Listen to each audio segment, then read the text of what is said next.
Chapter 1288, Overwhelming Tier 3 Demons. Chapter 1288, Overwhelming Tier 3 Demons. After hearing Shifeng's command, both Anna and Kite set their sights on the demonic hunters guarding the herb garden. Demonic Hunter, Dark Creature, Demon. Level 70. HP 35, 000, 000/35, 000, 000. Compared to monsters, demons had less HP. In return, though, their intellect was much higher. In addition, they had many skills at their disposal. If given the choice, players would rather fight dumb monsters than demons of the same tier. The instant Anna and Kite set foot into the herb garden, they attracted the demonic hunter's attention. Intruders, you dare set trespass into Lord Raymond's territory. You shall pay with your lives. The two demonic hunters bellowed as they promptly retrieved the greatswords from their backs. They both charged at Anna, the summoner. Not only were the demonic hunters faster than the Silvermoon Rat King, but their combat standards were also higher. Moreover, they knew how to coordinate as each of them activated demonic charge from two different directions, their movement speed increasing instantly. When the two demonic hunters were only 30 yards away, Anna slammed the butt of her staff on the ground and pointed a finger towards the sky. As she did so, she finished chanting her incantation's final verse. Suddenly, a massive golden magic array appeared before her. Silver magic arrays also appeared around Anna, one after another, surrounding the summoner. When the two demonic hunters were only 15 yards away, a golden giant emerged from the golden magic array. The golden giant served as a gatekeeper as it stood in the demon hunter's path. This move was the Tier 2 curse Anna had learned, Song of Summoning.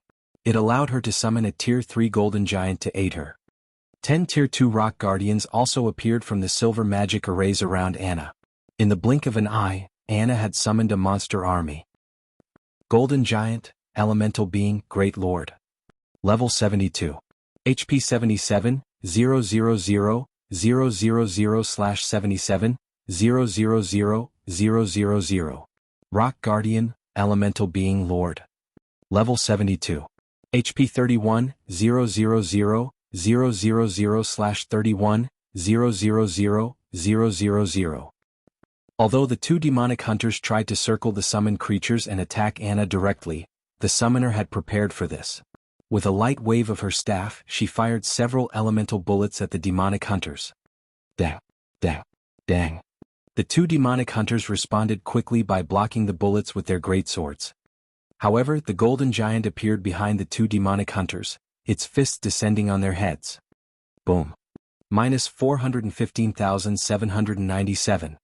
-420,187. The impact blasted a large hole in the ground. At this point, Anna had finished writing another set of runes. She then flicked her finger at these runes.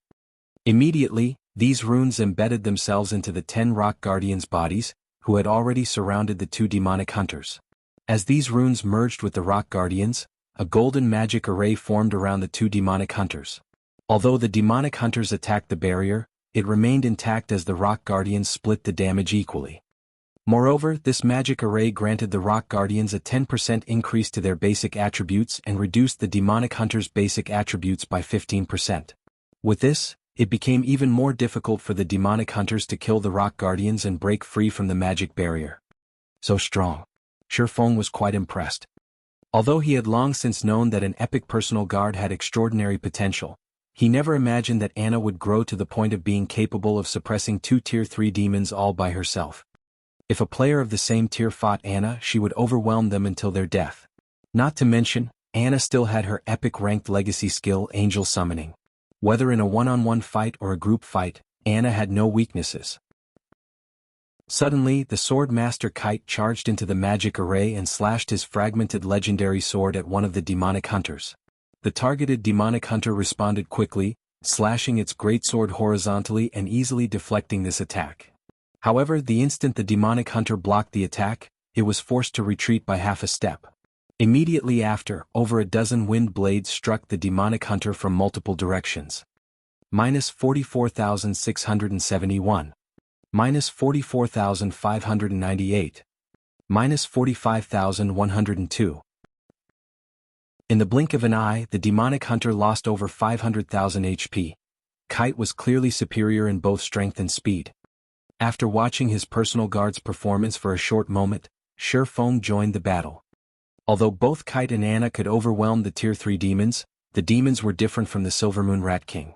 Both had battle recovery, which allowed them to recover 350,000 HP every 5 seconds. It would take quite some time to kill them. After Shi Feng, the demonic Flame Tiger, and the 2 Tier 2 demons joined the battle, their overall damage skyrocketed. When any of his allies began to run low on HP, Shi Feng switched to the Aura of Water and cast Life Bloom. In less than half an hour, both level 70 Tier 3 demons fell. Once they died, Shi Feng's experience bar had risen to 82% of level 50. Sure enough, only Great Lords grant EXP here. Glancing at his experience bar, Shi Feng gained a general understanding on some of the Dark Canyon's rules. He then shifted his gaze to the loot drop the 2 demonic hunters had dropped. Due to divine providence, the demonic hunters had dropped a total of 9 7 luminary shards and 2 pieces of level 60 fine gold equipment. They had also dropped 2 small pouches. Opening the pouches, Shi Feng discovered that they actually contained seeds. The 2 pouches combined contained a total of 27 seeds. The monsters here drop seeds? Shi Feng was somewhat confused. This was the first time he had obtained seeds after killing a monster. Normally, one could only obtain seeds from NPC merchants or opening treasure chests. Following which, Shi Feng curiously checked the seeds attribute panel. Mutated rainbow tree seeds. Survival rate increased by 20%. Amount of rainbow fruit produced during each maturity cycle increased by 30%. There is a chance to produce mutated rainbow fruit. What? These are rainbow tree seeds. Shi Feng was momentarily stunned. Fruit trees in God's domain were different from herbs. They would not disappear once harvested. Instead, the tree would continue to bear fruit as long as one nurtured it properly. Only, the fruit's maturity cycle was a little longer than herbs. One could easily purchase an ordinary fruit tree seeds from NPC merchants for relatively cheap. However, rare tree seeds were much more expensive, not to mention the rainbow tree seeds. In the past, one such seed easily sold for 400 gold. Unfortunately, rainbow trees had a very low survival rate of roughly 20%. Hence, if one wished to their own, it would cost around 2,000 gold. If one were unlucky, the seeds might cost them as much as 4,000 gold. The rainbow tree seeds were so expensive because rainbow fruits could produce rainbow wine. Not only was the wine delicious, but its effects could also rival the 100-berry wine. Moreover, the rainbow wine's effects lasted much longer. The mutated rainbow tree seeds, however, likely cost several times more than ordinary rainbow tree seeds. After all, the seeds boasted such a high survival rate. These trees would also produce more fruit than usual. Most importantly, they had a chance of growing mutated rainbow fruit. After Shi Feng collected the loot, he chose to unsummon his personal guards, letting Anna and Kite return to their original locations. However, despite numerous attempts, the system notified him that he had failed to unsummon the NPCs. Sure enough, I can't send them back. It seems that I'll have to unsummon them after completing the quest. Shi Feng could not help but sigh. However, when he shifted his gaze to the soul flowers and rare herbs that filled the herb garden, his mood instantly lifted. There was even a large number of moonlight fruit waiting to be harvested. He had to admit that an Azura mode promotion quest was wonderful. Shi Feng collected the rare herbs and moonlight fruits frantically while waiting for the soul flowers to mature. Normally, soul flowers needed 3 to 4 days to reach maturity. However, due to Raymond's magic array, these only needed around 6 hours. Time passed very quickly. By the time Shi Feng collected the soul flowers, his bag space was nearly full. It's about time for me to log off, Shi Feng thought as he looked at the real-world clock. It was almost time for the White Tiger Dojo's friendly competition. As the Big Dipper's head instructor, he couldn't be absent from the event. He then chose to log out and disappeared from the herb garden. Rainbow fruit. Rainbow fruit in Chapter 1005 changed to 7-colored fruit. Chapter 1289, Difference caused due to time. Chapter 1289, Difference caused due to time. Jianghu City Center Sports Arena. The sun shone brightly in the midday sky. At this moment, however, the glaring, scorching sun couldn't stop the enthusiasm of the crowd gathered in front of the sports arena. A sea of people waited outside the arena, which could accommodate 50,000 people. The White River Dojo had been advertising the friendly competition for some time. Advertisements decorated the city streets. Including Jianghu City, A total of 6 cities planned to participate. It was the grandest competition so far this year. In an era where everyone valued physical fitness, nothing was more popular than a fighting competition. Today was also a Saturday and everyone had the free time to watch the competition. After all, this competition involved fighting experts from 6 cities. It could be considered a contest between these cities. Many had come to support their own local fighters. In order to spread the news thoroughly, the White Tiger Dojo had specifically invited many of these cities' important fighters to spectate. Seeing luxury hover cars arrive before the VIP entrance, one after another, the people lined up in front of the normal entrance gasped. Every individual that alighted from these vehicles were even more extraordinary. Look, isn't that Elder Su? He's attending this event as well. Huh, isn't that Master Qinwu? While the crowd watched in rapture, influential people entered the arena. Shi Feng had also just arrived at the sports arena by car. As he had been occupied with gathering herbs, Xiao Yu and the others, finding it inappropriate to disturb him, had decided to head to the venue first. Hence, Shi Feng had arrived alone. As soon as Shi Feng emerged from the car, he was surprised. However, his surprise wasn't due to the number of spectators. Rather, he was surprised to see so many contestants. A line of people had queued up at the contestant entrance. There were at least 300 people in line at the moment. It was already enough to rival a provincial-level fighting competition. As Shi Feng waited for Liang Jing to retrieve him, he noticed quite a few familiar faces in front of spectator entrance number 5. They were none other than Zhou Yuhu and his previous classmates. Brother Hu, you really are impressive. You even got your hands on entrance tickets.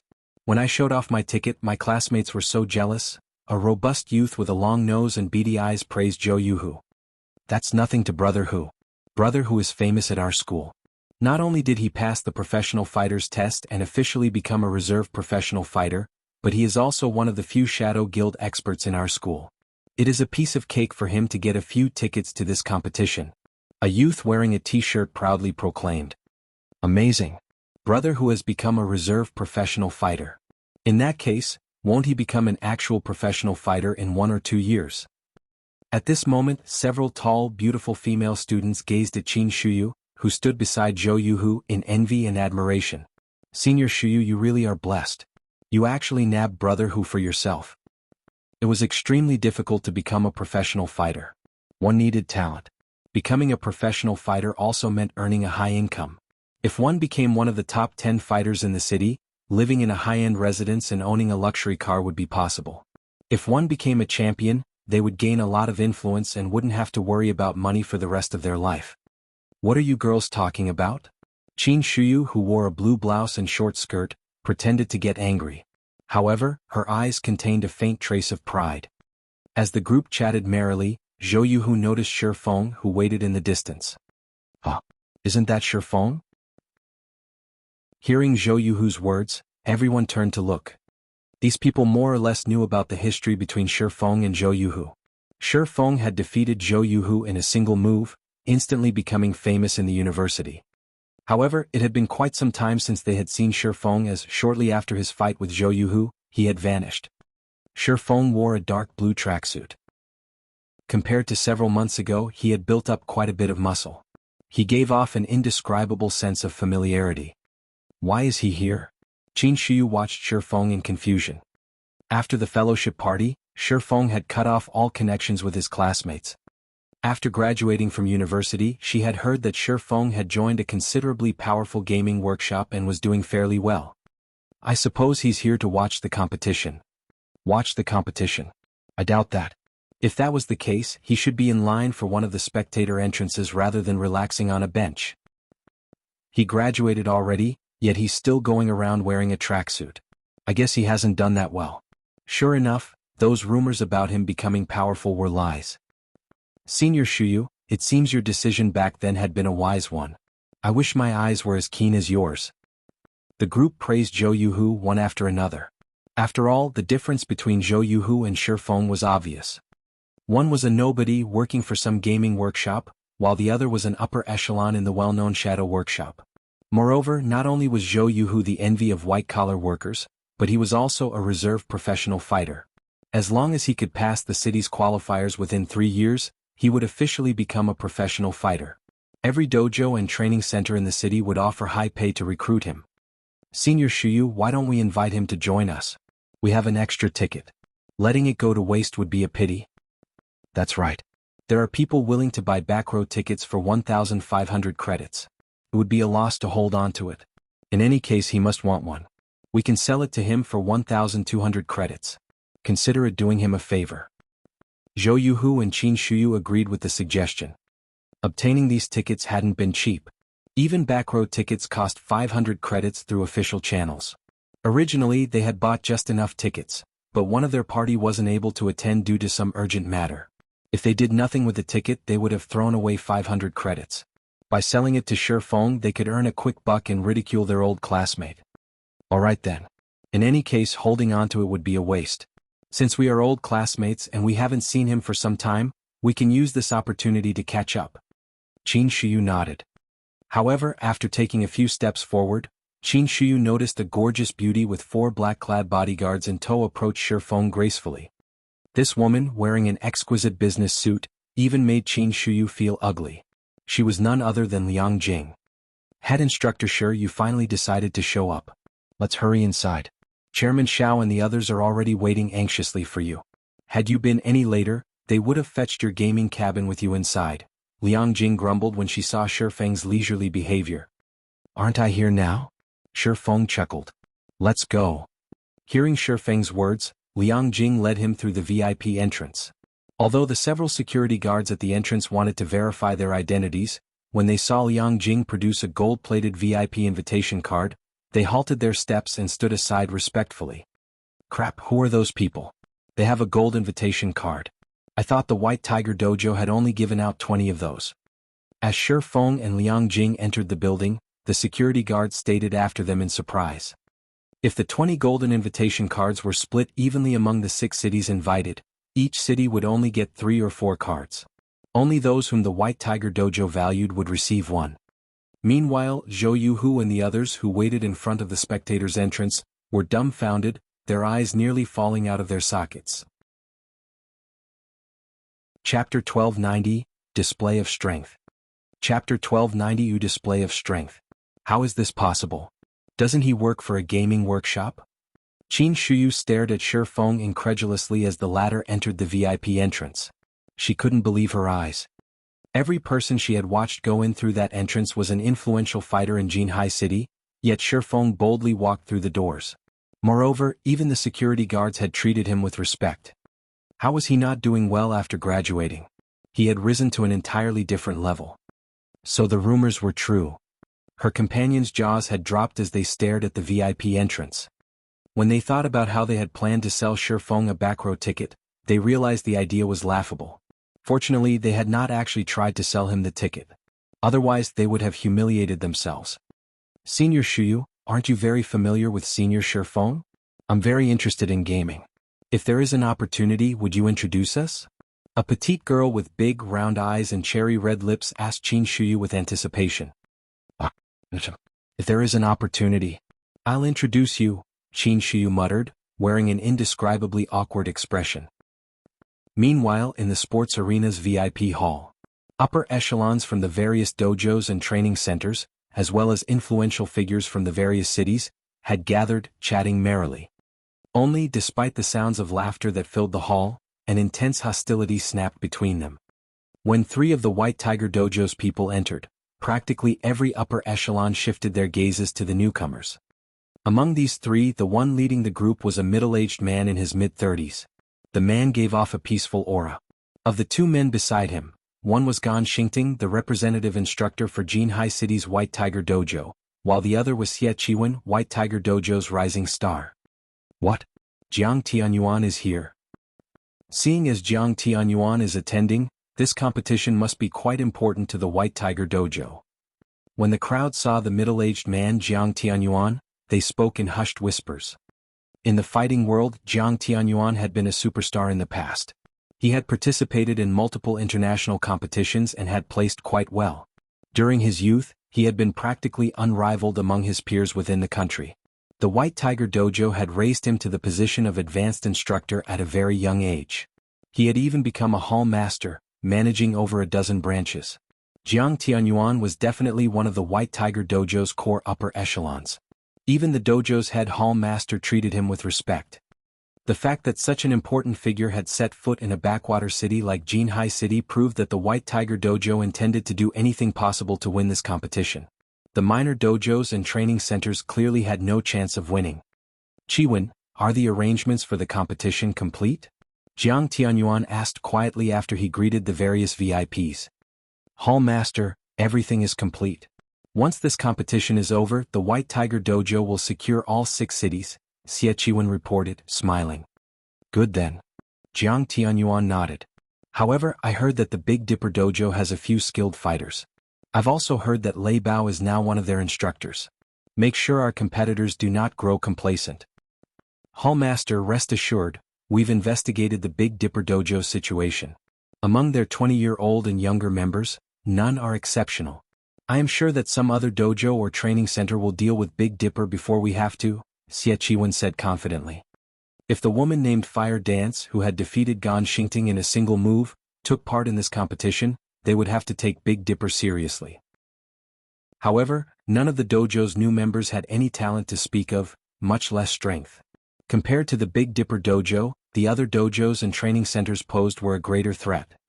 Right, who have you chosen to be our third representative in this competition? Jiang Tianyuan asked. I've heard that both Yu Ziping and Liao Huajie have performed considerably well thus far. Although Liao Huajie is one of the main branch's elites, Yu Ziping is nearly skilled enough to become an advanced apprentice. After some discussion, we've decided on Liao Huajie as our third representative. At the end of the day, Yu Ziping is too young.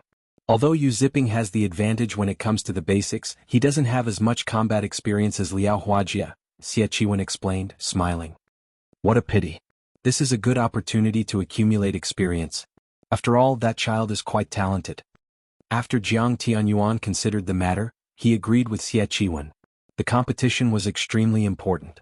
If it weren't, he would not mind letting Yu Ziping take part in it instead. However, Jiang Tianyuan only played with this thought. After all, neither Liao Huajie nor Yu Ziping was skilled enough to attract his attention.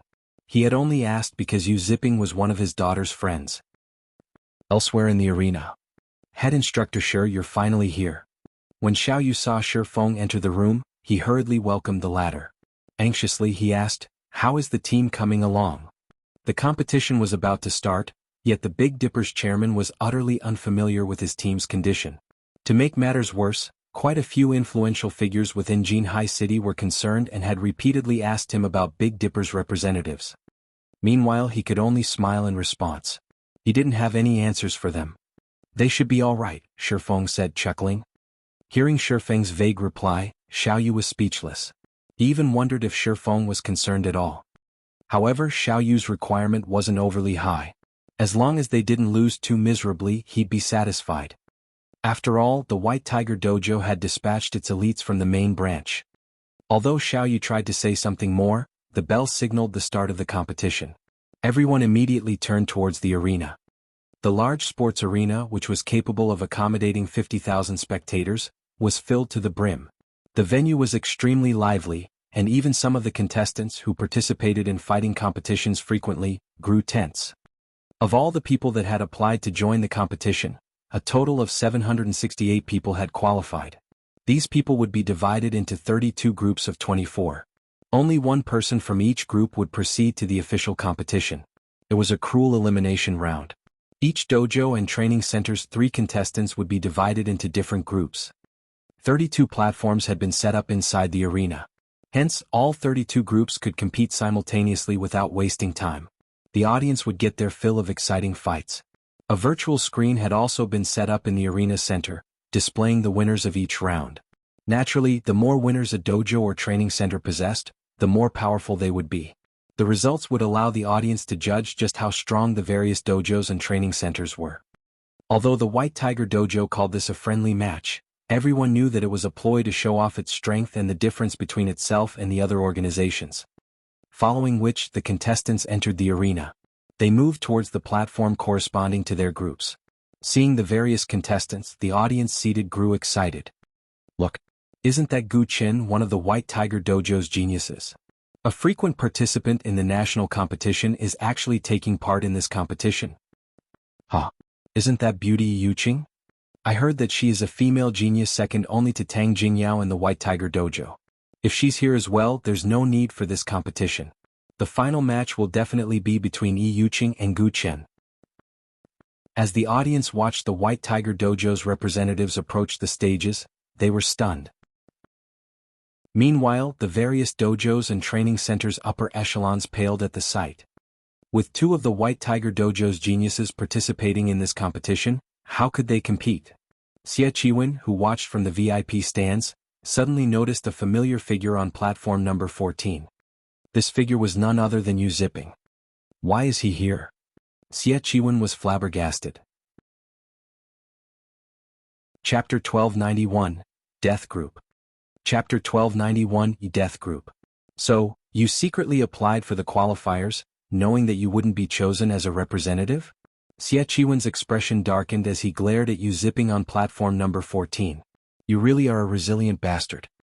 Xie Qiwen knew that Yu Zipping was chasing after Jiang Tianyuan's daughter, Jiang Mingyun. Originally, he had planned to cause some trouble for Yu Zipping, forcing the boy to retreat. However, he hadn't expected Yu Zipping to disregard his kindness, much less join the competition without approval. Following which, Xie Qiwen sent Gu Chen, Yu Yiqing and Liao Huajie a message. The contents were simple: cripple Yu Zipping and prevent him from continuing in the fighting world. Hopefully you don't disqualify too quickly.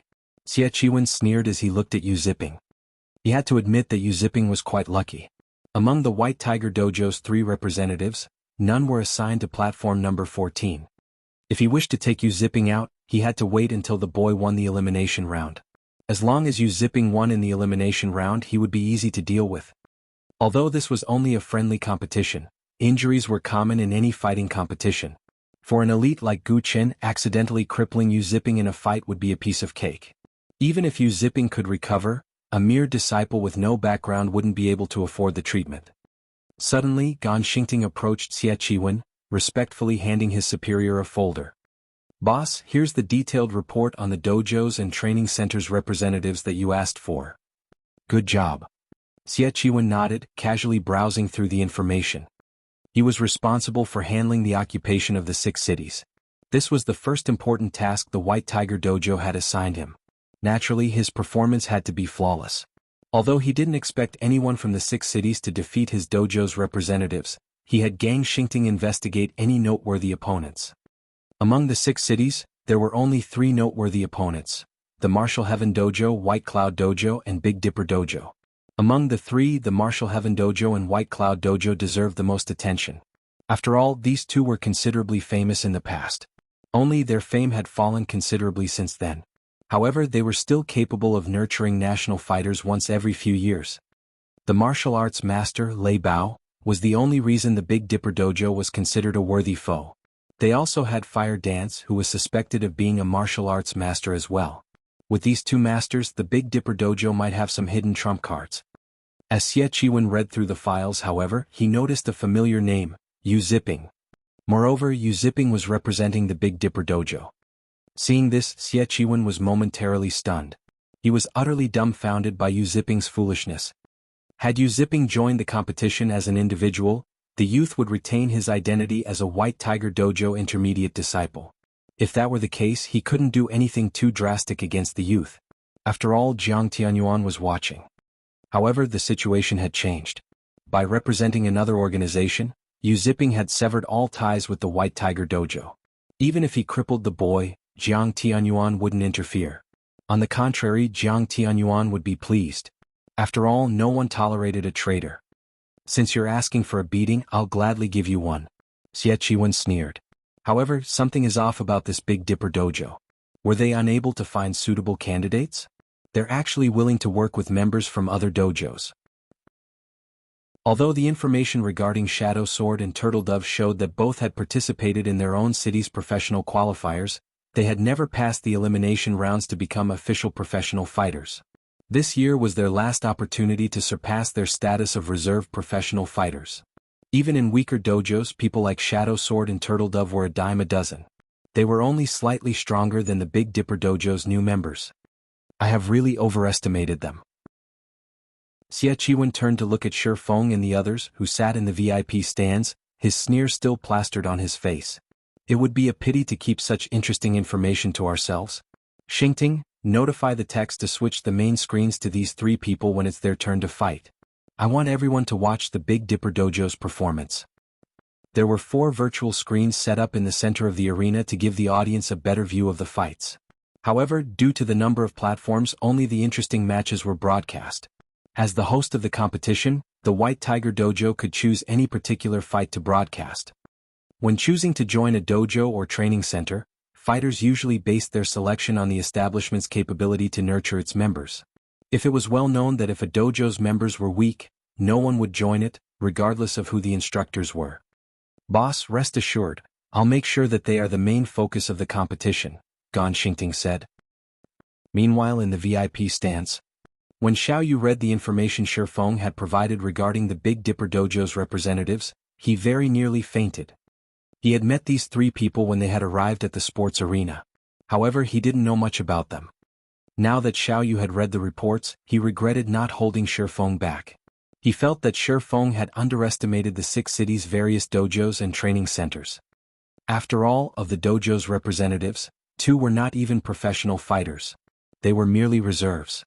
Even if Big Dipper were weak, it was more than capable of hiring professional fighters to assist them, yet Shi Feng had chosen reserve fighters. Moreover, the only professional fighter was a White Tiger Dojo disciple. If the 2 reserve fighters performed badly, and they had to rely on the White Tiger Dojo's disciple to achieve victory, others would still assume that the White Tiger Dojo was more powerful. They would be promoting the White Tiger Dojo instead of the Big Dipper Dojo. On the other hand, if they lost, they would be slandered for misleading a White Tiger Dojo disciple with poor training. To make matters worse, both Shadow Sword and Turtle Dove had been assigned to Death Group. Although none of the White Tiger Dojo's elites were in their Death Group, many excellent provincial-level fighters were. Quite a few were even preparing to challenge the national competition this year. Their combat standards far exceeded city-level professional fighters. These reserve fighters had no chance against them. As Xiaoyu contemplated stopping the competition, the first match on platform number 1 began. To Xiaoyu's dismay, Shadow Sword Fu Jinghong had been chosen to fight in the first match. And to make matters worse, his opponent was the favorite to win in platform number 1. His opponent's name was Lu Jingshan, a genius disciple from the White Cloud Dojo. It's over. When Xiaoyu saw Lu Jingshan's 2-meter-tall, muscular frame walk up the platform, his expression darkened. Lu Jingshan was one of the White Cloud Dojo's favored disciples. He had been born with extraordinary physical strength and was a talented fighter. Last year, he had secured 5th place in a provincial fighting competition and had very nearly qualified for the nationals. This year, Lu Jingshan had challenged many experts and defeated numerous people from last year's national competition. His strength had long since reached the national level. In the White Tiger Dojo, he would easily become an advanced disciple. So, the fight is over before it has even begun? Xie Qiwen stifled his laughter when he saw Fu Jinghong's opponent. Once both fighters were in position on platform number 1, the referee swung down both his hands and declared the start of the match. Chapter 1292, Shocking the Arena. Chapter 1292, Shocking the Arena. The moment the match began, the screens above the arena began to broadcast the fight, attracting everyone's attention. Ah, Chairman Xiao, you've really got some bad luck. Your boy has to face our White Cloud Dojo's genius right off the bat. This year, little Lu has achieved a punching strength of 604 kilograms. He can even rank near the top in the national competition. A white-haired, old man began to laugh not far from Xiaoyu. Hearing this old man's comment, Xiaoyu's expression darkened further. Even Hall Master Chen Wu, Jinhai City's #1 expert, only had a punching strength of 453 kilograms. The Big Dipper Dojo would be eliminated in the very first round. Xiaoyu wasn't the only one with such thoughts. Everyone in the venue shared a similar opinion. Even Fu Jinghong thought so. Lu Jingshan was very famous in the fighting industry. Even top-class city-level professional fighters looked up to the genius. Guild leader, will it really be alright? Fu Jinghong could not help but glance at Shi Feng, who watched from the distant VIP stands worriedly. He had only arrived at the Greenwater Villa 4 days ago, yet he was participating in such a large-scale competition, required to face off against experts from various cities. Although he had undergone 3 days of special training and consumed plenty of S-rank nutrient fluids, which significantly improved his physique, he had no confidence in winning. After all, before this he had been a reserve fighter. Unfortunately, despite his many attempts to convince Shifeng that he wasn't skilled enough to participate in such a large competition, Shifeng had told him to relax and fight like normal. "Brat, are you going to get off of the stage yourself or do I have to throw you from it?" Lu Jingshan asked, sneering at Fu Jinghong. "I'll say this. My strength has increased again recently, so don't blame me if I can't control it." "Come," Fu Jinghong said, gritting his teeth. He decided to put up a fight. After all, Shifeng had invested 5 bottles of S-rank nutrient fluid in him. If he surrendered, he would forsake his guild leader's kindness. "Oh, how courageous of you." Lu Jingshan clapped his hands in mock praise. However, a second later he dashed towards Fu Jinghong. As he moved, he looked like a brown bear, inspiring fear in his opponent. As Lu Jingshan arrived before Fu Jinghong, he jabbed at the latter's face, his fist moving so fast that it left behind even afterimages. Not bad. He has trained a standard punch to such a degree. No wonder even some national-level fighters aren't a match for him. Jiang Tianyuan praised the fighter from the VIP stands. From the moment Lu Jingshan charged forward to the moment he threw his punch, he had completed the entire process like flowing water. He was fast, accurate and ruthless. There wasn't any excess movement to hinder his strength. Lu Jingshan threw his entire weight into the single punch. Although there was nothing special about this move, it was extremely dangerous. If not dealt with properly, the hit might finish Fu Jinghong off. Boom. An explosion echoed throughout the platform. However, Lu Jingshan's punch didn't reach its mark. Instead, it stopped 3 inches away from Fu Jinghong's face. The audience was stupefied. He missed. Lu Jingshan really loves to play around. He's deliberately trying to scare his opponent. That's right. After all, the difference between them is massive. It wouldn't be interesting if he ended the match with 1 punch. Lu Jingshan must be trying to spare his opponent's reputation. Fu Jinghong really is unlucky. Not only will he be defeated, but Lu Jingshan will scare him in the process. He won't faint, right? If Lu Jingshan hits him accidentally, he might kill the boy. Some of the audience members who were familiar with Lu Jingshan chatted merrily as they watched. They could not help but pity Fu Jinghong. Meanwhile, in the VIP stands, Xiaoyu could no longer bear to watch the match. Instead, he glared at the smiling, white-haired elder hatefully. The White Cloud Dojo was clearly using the Big Dipper Dojo to gain more fame. Who would want to join the Big Dipper Dojo after this devastating fight? Suddenly, however, the white-haired elder was confused. He had assumed that the boy was a brute, all muscle and no brains, yet the boy had increased his dojo's fame. And yet, Lu Jingshan didn't look as gleeful as everyone had expected. Rather, he looked at Fu Jinghong with a serious expression. He was not as kind or playful as everyone thought. He had planned to finish off Fu Jinghong with 1 punch from the very beginning to shock his following opponents. After all, this was not your standard competition. He had to fight several matches in a row. He might even suffer injuries as a result. Although the sports arena was equipped with excellent medical facilities and could help him heal small injuries very quickly, medicines and machines couldn't restore one's mental state. Hence, he had intended to finish his fights as quickly as possible. However, he had never expected Fu Jinghong to dodge his punch. "Brat, you got lucky, but your luck ends here," Lu Jingshan shouted. Immediately he executed chaotic arrow strikes, his swiftest and most violent technique. He planned to overwhelm his opponent with brute force and speed. A wall of fists bombarded Fu Jinghong. Lu Jingshan's trademark chaotic arrow strikes. That kid is doomed. It will take several months in the hospital to recover from his injuries. The audience could not help but pity Fu Jinghong when they saw Lu Jingshan's ruthless assault. As everyone thought that Lu Jingshan would send his opponent flying, Fu Jinghong reacted, blocking every one of the incoming punches. Impossible. He can actually block that? Is he even human? The audience in the VIP stands were shocked. This was especially true for the White Cloud Dojo elder. Lu Jingshan's punches were both swift and strong. This technique would even overwhelm national fighters, yet Lu Jingshan couldn't even hit Fu Jinghong. What refined skills! Jiang Tianyuan's eyes glowed as he watched Fu Jinghong's movements. The spectators were focused on Fu Jinghong's defense, but Jiang Tianyuan was fully aware of how difficult it was to block Lu Jingshan's chaotic arrow strikes so effortlessly. First, Fu Jinghong needed to predict Lu Jingshan's attack trajectories accurately. Then he needed to block the attacks from the correct angle. To achieve such a feat, one required an acute awareness of the fight and a wealth of combat experience. Jiang Tianyuan found it very difficult to believe that a youngster in his late teens could possess so much combat experience. What? I thought he was just a reserve fighter? Xiao Yu wore an incredulous expression as he watched Fu Jinghong move across the stage gracefully, his mouth hanging open. He then shifted his gaze to Shi Feng, and all of his resentment for the man vanished. He was surprised and elated. He had never thought that Shi Feng would find such a hidden expert. At the same time, his respect for Shi Feng grew. After the fight continued for another dozen seconds or so, Lu Jingshan gradually weakened.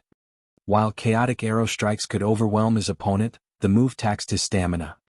I see that you have some hidden strength as well, brat. You nearly fooled me. Seeing the fight going nowhere, Lu Jingshan gave up on using chaotic arrow strikes and pulled away from Fu Jinghong. He tried to buy himself some time to recover his stamina with words. If dodging is the only thing you know how to do, you will never defeat me. However, before Lu Jingshan finished speaking, Fu Jinghong charged forward. He had no intention of giving Lu Jingshan time to rest. Seeing this, Lu Jingshan sneered at his opponent's foolishness. Adjusting his stance, he responded with a horizontal kick. As Lu Jingshan's leg was about to strike Fu Jinghong, the young fighter representing the Big Dipper dojo slid to a stop as if he had predicted the counterattack. As a result, Lu Jingshan's leg brushed past Fu Jinghong's clothing. Lu Jingshan's stance crumbled as his attack missed, revealing weak spots in his defense. Using this opportunity, Fu Jinghong launched a scissor kick at Lu Jingshan's unguarded abdomen. Puh! Lu Jingshan spat a mouthful of blood on the spot, flying off the platform and slamming into the ground. Although Lu Jingshan tried to stand, he swayed before losing consciousness and collapsing back to the ground. As this was a friendly competition and each contestant had to participate in more matches than the standard competition, once a referee determined that a contestant was incapable of continuing, they would immediately declare the fight's outcome. Winner: Big Dipper Dojo's Fu Jinghong. Chapter 1293, Another Monster. Chapter 1293, Another Monster. He won just like that. The audience was dumbfounded as they stared at platform number 1's Fu Jinghong. Nobody had expected such an outcome. Moreover, the fight had ended so quickly. However, among those present, the upper echelons in the VIP stands were the most surprised. Although the general audience knew that Lu Jingshan was very strong, they didn't know that he was as skilled as a national-level fighter. And such an expert had been defeated by a disciple from a dojo they had never heard of. This was unbelievable. The Big Dipper Dojo? Didn't that dojo recently open? Amazing. I thought the rumors about Big Dipper recruiting a master were lies. It seems they are actually true. That guy defeated Lu Jingshan so easily. Doesn't this mean he already qualifies to join the national competition? After this competition is over, I have to apply for the Big Dipper Dojo. The majority of the audience found the unexpected outcome inconceivable. However, after considering the matter carefully, they realized how impressive the Big Dipper Dojo truly was. After all, none of them had ever heard of Fu Jinghong before. The Big Dipper Dojo must be impressive if it nurtured such an extraordinary fighter. The audience members aspiring to become professional fighters stared at the stage with bloodshot eyes. They were all eager to join the Big Dipper Dojo. Even if they couldn't become national-level fighters, they wouldn't have to worry about putting food on their table for the rest of their lives if they joined the ranks of provincial-level fighters. Due to the focus on Fu Jinghong and Lu Jingshan's fight, the spectators discussed the Big Dipper Dojo for a time. The more they talked about the dojo, the more enthusiastic they became. In the blink of an eye, the Big Dipper Dojo had garnered a lot of fame. Well, I won't have to worry about my marketing plans. When Shi Feng noticed the heated discussions in the other audience stands, with some even expressing their intent to join the dojo, he considered this a good opportunity to advertise the Big Dipper Dojo. The White Tiger Dojo was trying to occupy the various third-tier cities because it wanted to recruit more talented fighters as leverage during its negotiations with international corporations. After all, everyone had already learned that talented fighters had an easier time becoming experts in God's domain. Hence, instead of blindly recruiting players in God's domain and hoping to find hidden gems, it was far more efficient to recruit talented fighters and train them in the game. Although the Big Dipper Dojo had already been established in Jianghu City for quite some time now, only those in the fighting industry knew its reputation. The general public didn't know much about the organization. If he could use this opportunity to gain some publicity for the dojo and lure more people into applying, this would allow Zero Wing to recruit talented fighters for internal nurturing. Although Zero Wing had already recruited plenty of talents, at the end of the day the guild had too few. Zero Wing didn't even have enough experts to give first-rate guilds a run for their money, much less super first-rate guilds. Of course, the guild's lack of funding was the main reason for this. It couldn't afford to nurture a lot of players at once yet. However, Shifeng had no intentions of selling his God's Domain resources for credits, as it was his monetary resource in God's Domain. In the future, these resources would become even more valuable. Selling them now would be the epitome of foolishness. Hence, he was forced to recruit talented players slowly. I thought he was just some newcomer who couldn't even pass the city's qualifiers? Xie Qiwen was confused. Was there an error in the report? Or did he hide his strength intentionally?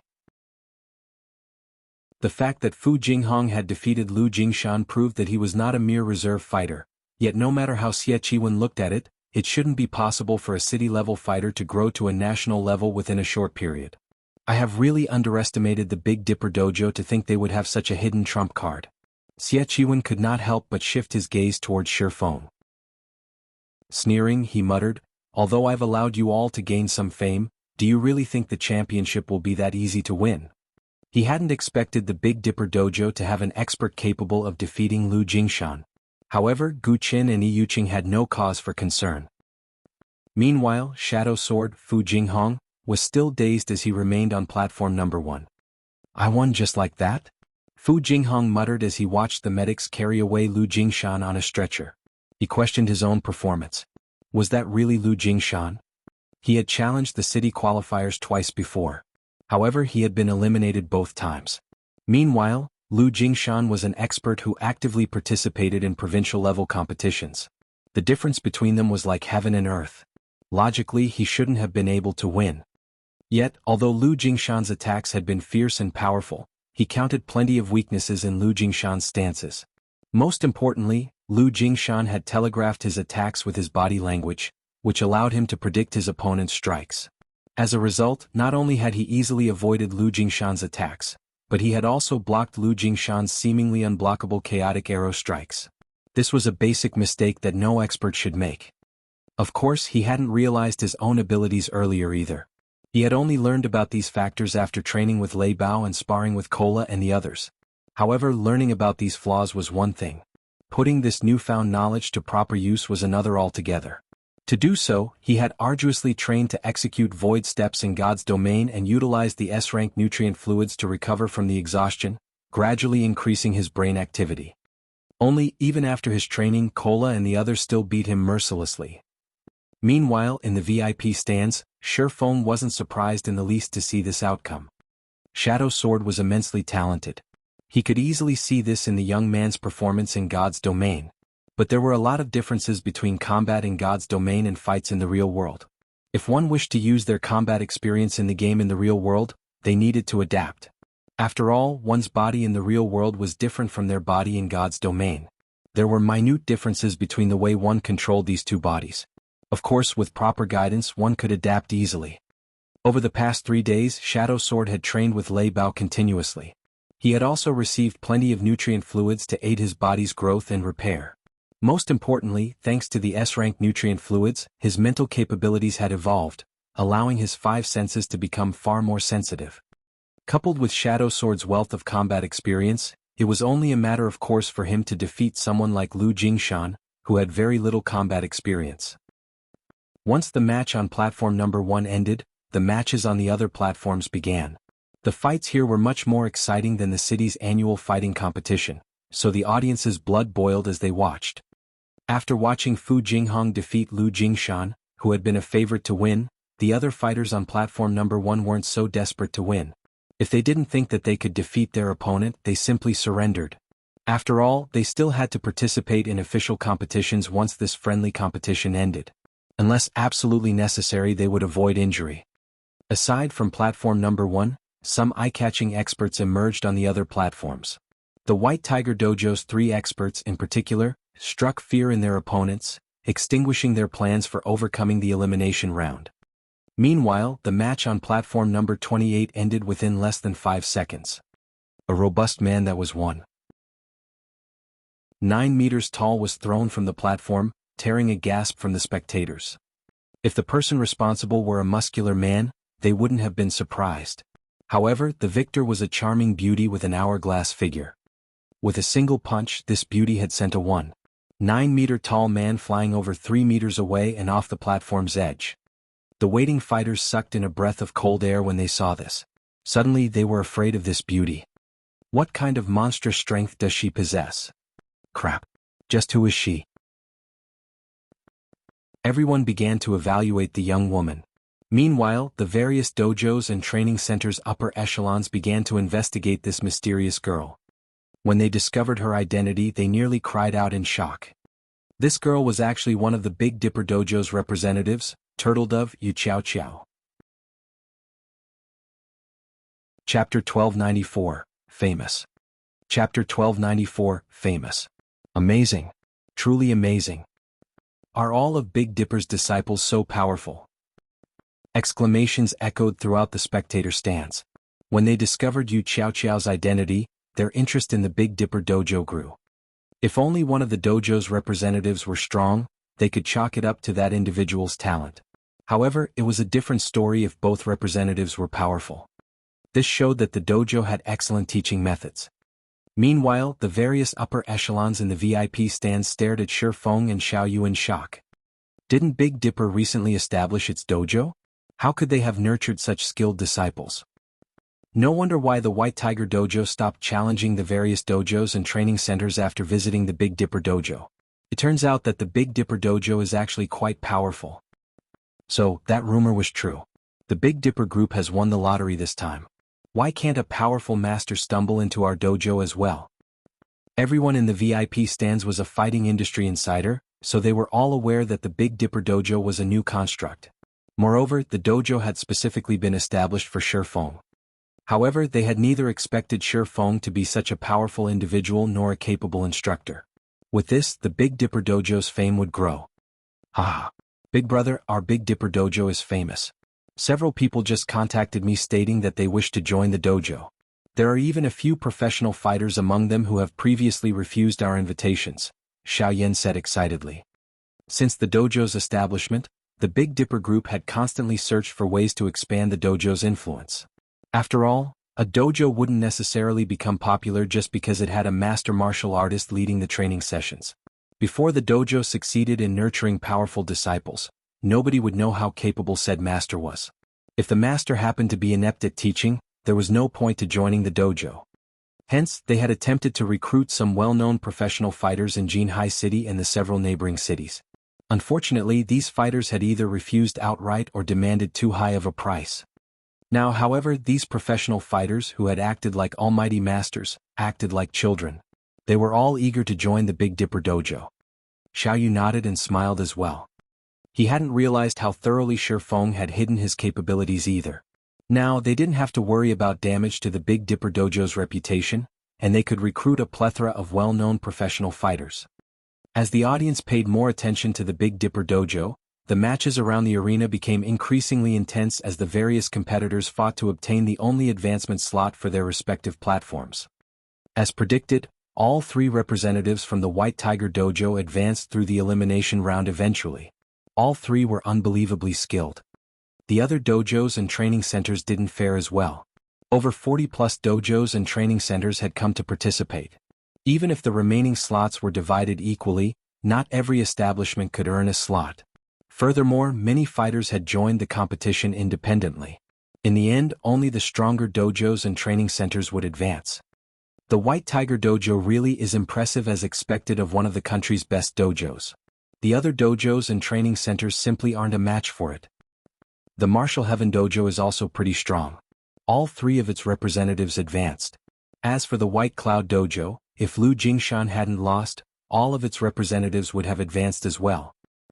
That Big Dipper Dojo is also quite skilled. All three of its representatives advanced to the next round, too. Moreover, I heard that the Big Dipper Dojo is relatively new. It can definitely rival the Martial Heaven Dojo and White Tiger Dojo. When the organizers displayed the list of fighters who had advanced above the stage, the audience discussed the various establishments.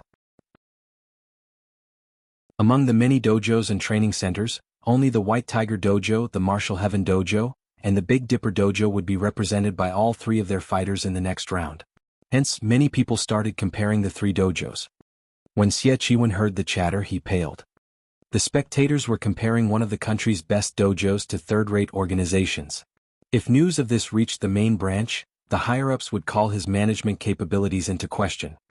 Damn it! Where did Big Dipper find so many experts? Xie Chiwen balled his fists as he glared at the distant Xiao Yu.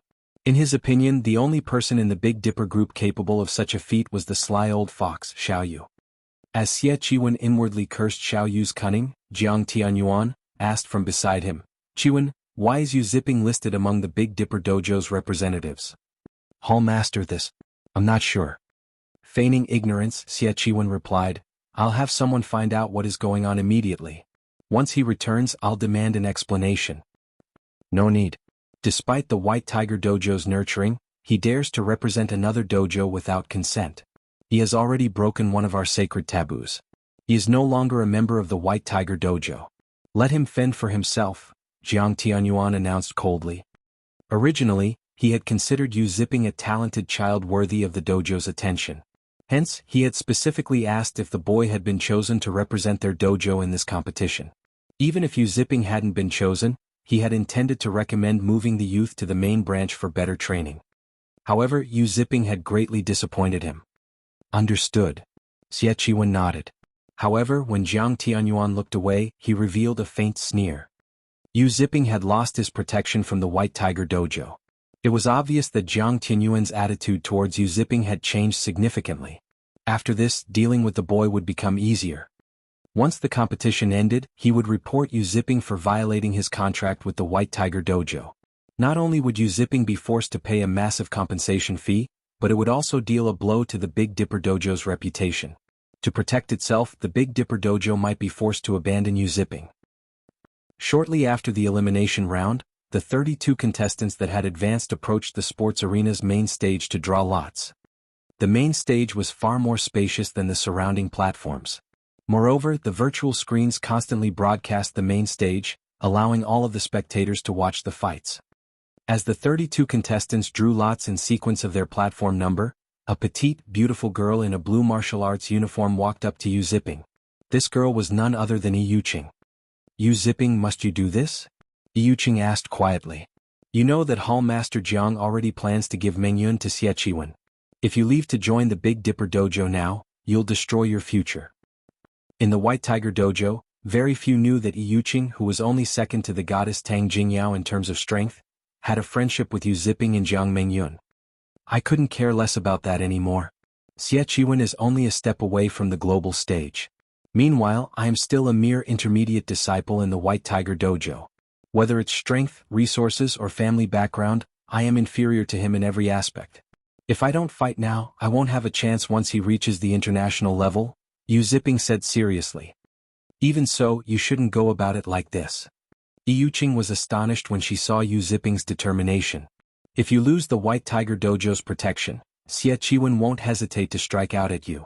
He already told us to cripple you in this competition. If you fight either Gu Qin or Liao Huajie, you must be careful. If you can't, surrender." "Relax. I'll show Xie Chiwen that I'm not just going to take his crap lying down," Yu Zipping said, smiling calmly. "You." Angry, Yu Yiqing spun around and left.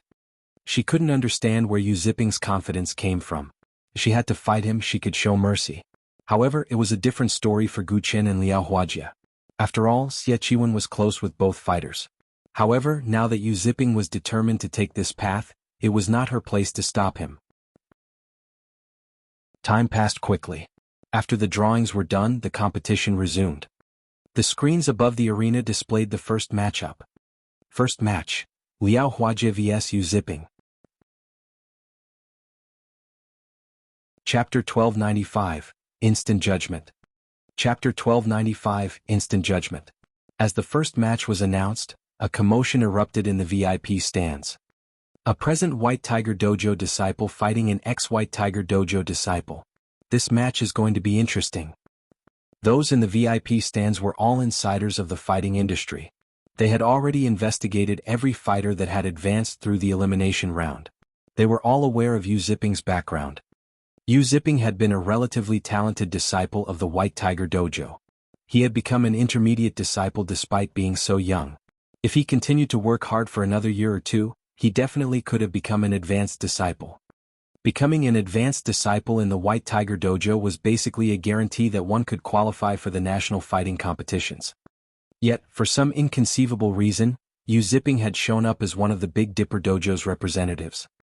As the audience in the VIP stands discussed the matter quietly, Jiang Tianyuan wore a twisted expression. Yu Zipping's actions were a slap in the face for the White Tiger Dojo. The dojo would become a laughingstock. Hallmaster, rest assured, Liao Huajie will teach the boy how wrong and foolish his decision was, Xie Qiwen said, smiling. He had waited for this day for a long time. Although Yu Zipping was slightly more skilled than Liao Huajie, the latter had far more combat experience. Liao Huajie could easily defeat Yu Zipping. With Yu Zipping's defeat, they would show everyone the White Tiger Dojo's strength while leaving a stain on the Big Dipper Dojo's reputation. He could even cripple Yu Zipping in the process. This was practically killing 3 birds with 1 stone. There was no possibility of Liao Huajie's defeat. He was very familiar with Yu Zipping's skills.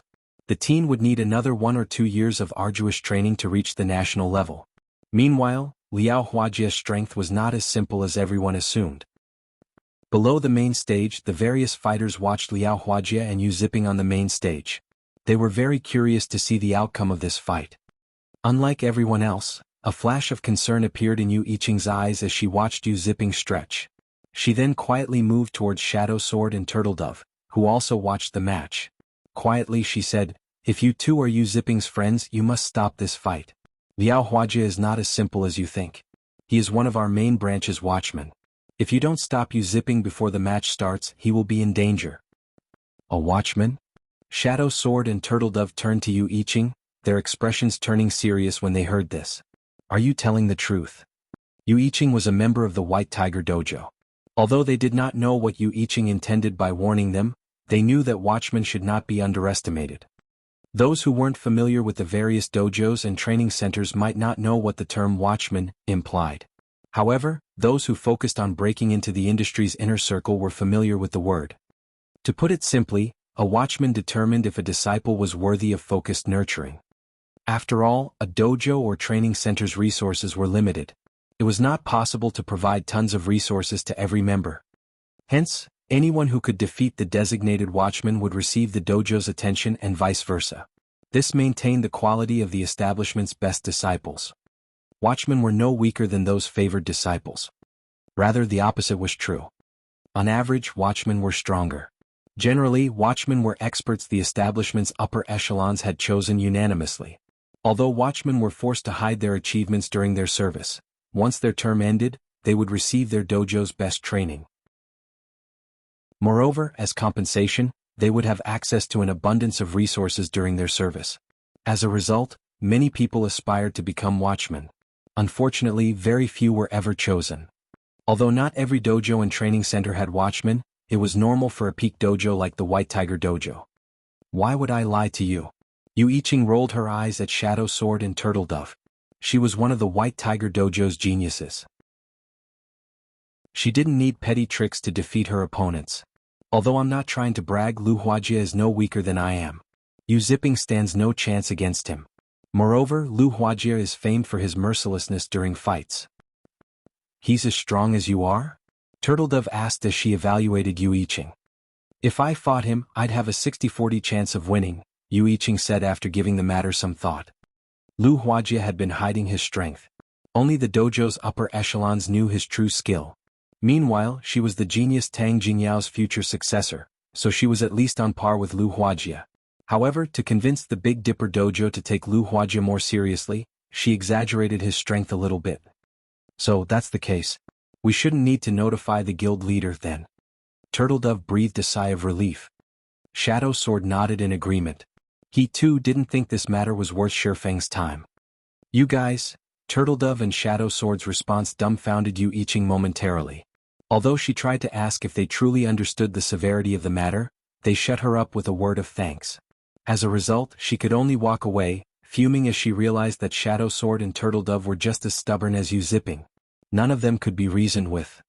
As Yu Yiqing tried to think of a way to convince Yu Zipping to drop out of the match, the timer above the main stage began to count down. Yu Zipping, I had thought you were better than this. I had believed that you could have joined the main branch after another year or two.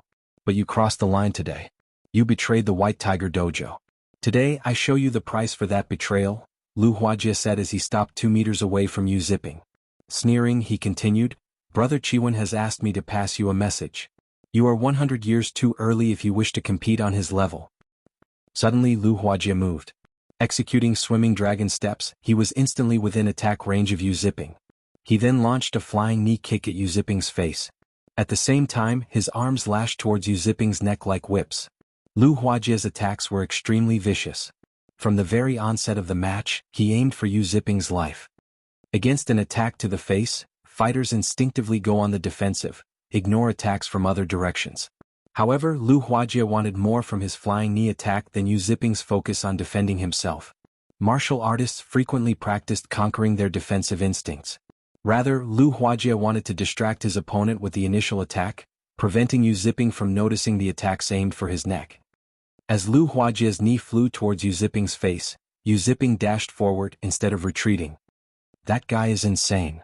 The fighters below the stage were shocked by Yu Zipping's suicidal counter. If the knee struck his face, he would die. Is he trying to get himself killed? Lu Huajie was a little surprised by Yu Zipping's actions. However, it didn't distract him from his attacks. In the moment between life and death, Yu Zipping barely avoided the knee as he circled to Lu Huajie's side. When their bodies interlocked, Yu Zipping used centrifugal force to land a powered punch to Lu Huajie's back. Yu Zipping's attack was as quick as lightning, giving his opponent no time to react. Thud. When Yu Zipping's fist met Lu Huajie's back, Lu Huajie felt as if he had been struck by a hammer. Immediately, Lu Huajie spat a mouthful of blood as the strike threw him over 3 meters away. By the time he hit the ground, Lu Huajie had lost consciousness. The entire process was complete in the blink of an eye. What just happened? Practically everyone watching the fight was stunned. Just as they thought that Lu Huajie would win, Yu Zipping stood on the stage alone. The fight ended so quickly. Can somebody tell me what just happened? I didn't see anything. Many of the spectators stared in shock, confused about what had just happened. Chapter 1296, Competition with Many Hidden Experts. The various dojos and training centers' upper echelons were even more shocked than the audience in the spectator stands, staring at the match's victor with wide eyes. However, nobody was more surprised than Xie Chiwen. What is going on? How is he so strong? He was extremely familiar with Lu Huajie's strength. Although Lu Huajie was slightly weaker than Gu Chen, the boy could still rank among the top of the main branch's advanced disciples. This was why the main branch had agreed to dispatch Lu Huajie for this friendly competition. Evi Xie Chiwen wouldn't be able to defeat Lu Huajie so quickly, yet Yu Zipping had ended the match in the span of a breath. Yu Yiqing stared at Yu Zipping with a stupefied expression from below the stage. Impossible. How did he become so strong? Yu Yiqing thought back to what Yu Zipping had told her. Could he have hidden his strength all this time? Moreover, Yu Zipping wasn't the only one behaving strangely today. The other 2 Big Dipper representatives, Fu Jinghong and Yu Qiao, had been extraordinarily calm despite learning that Lu Huajie was a watchman. They were both obviously confident of Yu Zipping's victory. However, this only further confused Yu Yiqing. If Yu Zipping had revealed such strength early on, the White Tiger Dojo would have offered him focused training. If that had happened, even Xie Chiwen would have had a hard time dealing with him. Could the Big Dipper Dojo be responsible for this? Yu Yiqing considered the possibility, her voice shaking as she spoke aloud. She couldn't bring herself to believe it.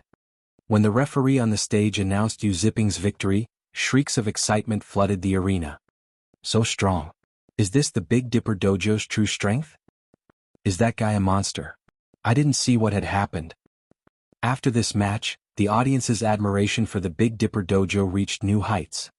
Jiang Tianyuan, however, wore a solemn expression as he watched from the VIP stands. Hallmaster Lu Huajie must have been careless. However, Gu Chen and Yu Yiqing should be able to restore our reputation. Xie Chiwen hurriedly explained. Although he knew that his explanation was somewhat forced, it was true that Lu Huajie had been careless.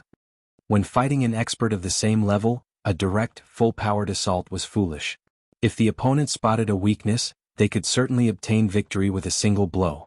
Lu Huajie's miserable defeat was understandable. Hopefully that is the case. After this competition, I would also like a proper explanation for why Yu Ziping is suddenly representing the Big Dipper Dojo, Jiang Tianyuan responded in a deep tone as he glanced at Xie Qiwen. While it was true that Lu Huajie had been careless, not every fighter could find an opportunity to deal such a devastating blow. At a certain degree of skill, it was clear that Yu Ziping had already reached the standard. Also, I want you to learn everything there is to know about the Big Dipper Dojo. Do not miss a single detail. Jiang Tianyuan could not help but shift his gaze toward Shi Feng, who sat quietly in the distance. He kept having the feeling that there was more to the Big Dipper Dojo than what met the eye. Understood. I will look into it. Xie Qiwen repeatedly nodded, feeling a chill crawl down his spine when the heavy pressure Jiang Tianyuan gave off washed over him. Jiang Tianyuan was a legend in the White Tiger Dojo. Even the head hall master treated him with respect. Jiang Tianyuan's wrath was not someone a mere genius like himself could hope to endure. Meanwhile, on another side of the VIP stands, Xiao Yu and Xiao Yan brimmed with exhilaration. Head instructor Shi, you are truly astounding. You poached such a genius from the White Tiger Dojo. Now that we have defeated one of the White Tiger Dojo's elites, I'm afraid that the crowds will trample over and destroy the Big Dipper Dojo's entrance tomorrow. When Xiao Yu thought about the sea of people that would rush to apply for the Big Dipper Dojo, an indescribable joy bloomed in his heart. As long as the Big Dipper Dojo developed successfully, it would help the Big Dipper Group grow. The company would finally be able to branch out of Jinhai City and enter a bigger stage. I was just lucky, Shi Feng said, chuckling. Yu Ziping's performance had been quite impressive. It was no wonder why even Lai Bao and Fire Dance had given him praise. Although Yu Ziping had only played God's Domain for a short time, his level had increased very quickly. Almost every monster he fought was a higher level. In addition, his foundations had already been sound. As a result, after practicing void steps incessantly, he had undergone a qualitative transformation. Unlike Shadow Sword, who had used 5 bottles of S-rank nutrient fluids to reach his current level, Yu Ziping had only needed 1. As for Turtledove, she had used 4 bottles. Yu Ziping was more fit than Shadow Sword and Turtledove. When it came to combat experience, however, Yu Ziping couldn't compare to them.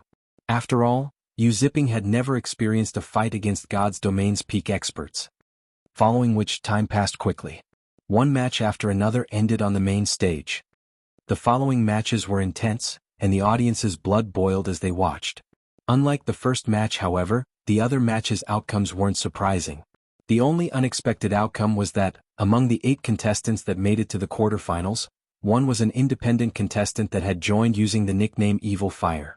Despite not belonging to a dojo or training center, Evil Fire was frighteningly skilled. The strangest thing was that nobody had ever seen or heard of Evil Fire before.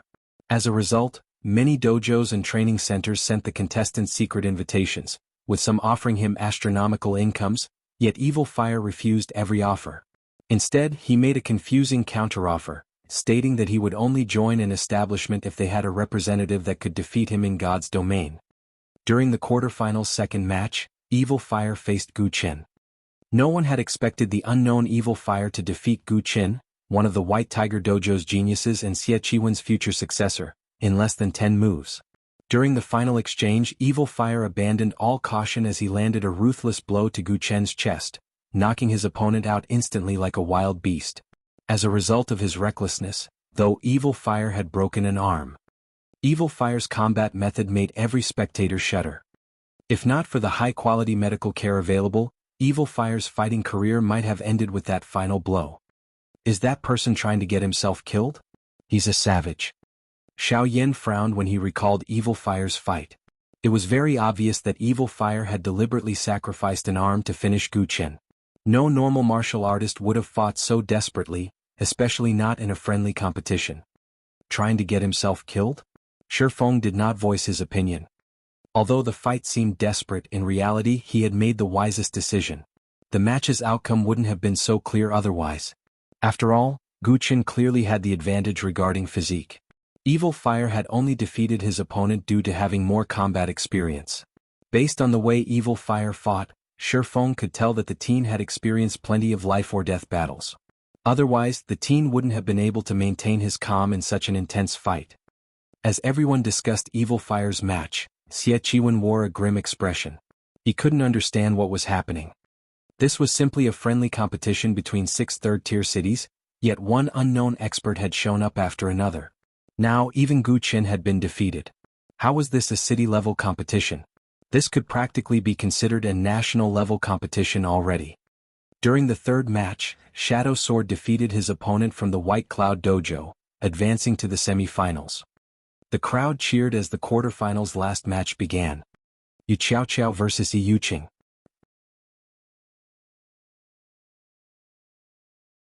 Chapter 1297, Limit Removal. Chapter 1297, Limit Removal. Although Yu Qiaoqiao and Yi Yuqing had just approached the stage and were waiting for the match to start, the various upper echelons in the VIP stands were exceptionally excited. Nobody had expected that this friendly competition would reach this point. This should have been a stage for the White Tiger Dojo to display its overwhelming might. Now, however, just getting into the semi-finals was a problem. Meanwhile, Xie Qiwen wore a twisted expression. He had never thought that Gu Qin would be so useless as to lose to some unknown fighter. With this, the White Tiger Dojo's reputation was soiled. Meanwhile, as the person responsible for handling this competition, he couldn't escape blame. Xingting, contact Big Dipper immediately. If they are willing to forsake the competition, I will give them the Green God Company's invitation. We can both still benefit. If they refuse and Yi Yuqing takes the championship, they'll get nothing. Xie Qiwen quietly instructed Gan Xingting, who sat beside him. The current situation wasn't in his favor. Although Yi Yuqing was very strong, at the end of the day she was no match for Gu Qin. Gu Qin had only lost to Evil Fire because he hadn't dared to go all out. It was difficult to guarantee that Yi Yuqing would not make the same mistake. Xie Qiwen did not want to take this risk. In any case, the dojo's and training center's main goal in this competition was the Green God Company's invitation card. If the Big Dipper Dojo accepted his offer, not only would they do the White Tiger Dojo a favor, but they'd also receive the invitation card. This was a heaven-sent opportunity to a small dojo like Big Dipper. Gan Xingting immediately left the VIP stands and contacted Xiao Yu, notifying the man of Xie Qiwen's offer. Big brother, did something happen? Xiao Yin asked curiously when he noticed Xiao Yu's hesitant expression while he was on a call. The Big Dipper Dojo had already garnered quite a bit of fame during this friendly competition. It wouldn't have any issues expanding past Jinhai City in the future. This should be cause for celebration, not concern. It's the White Tiger Dojo. They've offered a deal. If we forfeit, they will compensate us with the Green God Company's invitation, Xiao Yu explained. At the end of the day, the White Tiger Dojo was still one of the best dojos in the country. If Big Dipper won the championship, while it would indeed help to further its reputation, but it would also provoke the White Tiger Dojo. The Big Dipper Dojo would have some trouble expanding into other cities, particularly first and second tier cities. However, if Big Dipper conceded this competition, it would benefit their expansion. Even Xiao Yin hesitated for a moment. However, he shifted his gaze to Shifeng and said, Big brother, rather than deciding ourselves, why don't we let Shifeng make the decision? After all, Shifeng is the dojo's manager. The dojo's development should be left to him. I guess that's true. Xiao Yu smiled bitterly. After all, he wasn't responsible for the Big Dipper Dojo's management. Rather than having a headache over this matter, it was better to leave it to Shifeng. While Shifeng looked young and immature, his mind was anything but. The only reason the Big Dipper Dojo had come this far was Shifeng. If he decided on his own and Shifeng disagreed, it would sour their working relationship. Following which, Xiao Yu passed Xie Qiwen's message to Shifeng. Head Instructor Shi, what do you think? Xiao Yu looked at Shifeng, curious as to what decision the youth would make. The White Tiger Dojo's favor wasn't easy to earn. If the Big Dipper Dojo tried to expand to first and second tier cities, it would run into the White Tiger Dojo. Moreover, it was not a guarantee that they would win the championship. If they rejected this offer, they might lose the opportunity to obtain the Green God Company's invitation. The White Tiger Dojo's offer didn't particularly surprise Shifeng. Straightforwardly, he responded, Chairman Xiao, tell them that we can get the Green God Company's invitation by ourselves. We don't need their charity. The White Tiger Dojo was a frightening organization. As one of the best dojos in the country, it had branch dojos in practically every first and second-tier city. Shifeng understood Xiao Yu's thoughts. If he hadn't been reincarnated, he really would have been tempted to accept this offer as well. After all, getting in the good graces of a top dojo would make things easier when the Big Dipper Dojo expanded into first and second-tier cities. Unfortunately, the future was in God's domain. The Big Dipper Dojo had only recently established. If he wanted to recruit talented players and quickly increase the dojo's fame, this friendly competition was the best stepping stone available. He could not let this opportunity get away. If he waited a few more months, the other dojos and training centers would monopolize many talented players. He was in a race against time. Did he have enough to waste with the White Tiger Dojo? If we do this, Xiao Yu was stupefied. He had never expected such a clear-cut response from Shifeng. This was the White Tiger Dojo they were talking about. If they humiliated the White Tiger Dojo today, the Big Dipper Dojo would suffer from its wrath later. However, seeing Shifeng's determination and taking into account that the youth had full management rights for the Big Dipper Dojo, Xiao Yu would not offer a differing opinion. He sighed as he had no choice but to relay the decision to Gan Xingting. What? They refused? Xie Qiwen asked again, thinking he had heard wrong. They said that they will obtain the Green God Company's invitation by themselves. Gan Xingting had also thought he had heard wrong. However, Xiao Yu's answer had been definitive. Good. Excellent. At this moment, Xie Qiwen's expression was as cold as ice. He had never thought that a little dojo would dare oppose him. Let's wait and see then. Notify Yi Yuqing right away. The dojo's reputation is at risk now. If need be, have her remove her limiter. I'll cover the recovery expenses myself. Initially, Gan Xingting had been excited when he heard Xie Qiwen's words. After all, he would finally get an opportunity to witness a limit removal, yet he began to worry as he responded, "But boss, if we expose that move here, we'll get in trouble with the main branch. I'll take responsibility for it. I want to show these no-name dojos and training centers that, no matter how much they try, their efforts are futile." Xie Qiwen sneered as he glanced at Shifeng. On the main stage, both Yu Qiao and Yi Yuqing eyed each other, carefully observing the other party's movements. As soon as the referee swung his hands down and announced the start of the match, both fighters dashed forward, invading into each other's attack range. Although Yi Yuqing's attacks seemed soft and light, they were incredibly fierce. Every punch and palm strike sounded like an explosion, overwhelming the audience. Although Yi Yuqing was a girl, she had already achieved a 550 kilograms punch. Over a century ago, her punches would have qualified her for a boxing championship. She was fully capable of punching holes through concrete walls and crushing stones in her palm. She could even put an ordinary person's life at risk with one hit. Against Yi Yuqing's overwhelming attacks, any normal person would have retreated. However, Yu Qiao did not. Instead, she launched her own barrage of attacks, her hands moving like whips as they clashed with Yi Yuqing's attacks. Her momentum was no slower than Yi Yuqing's.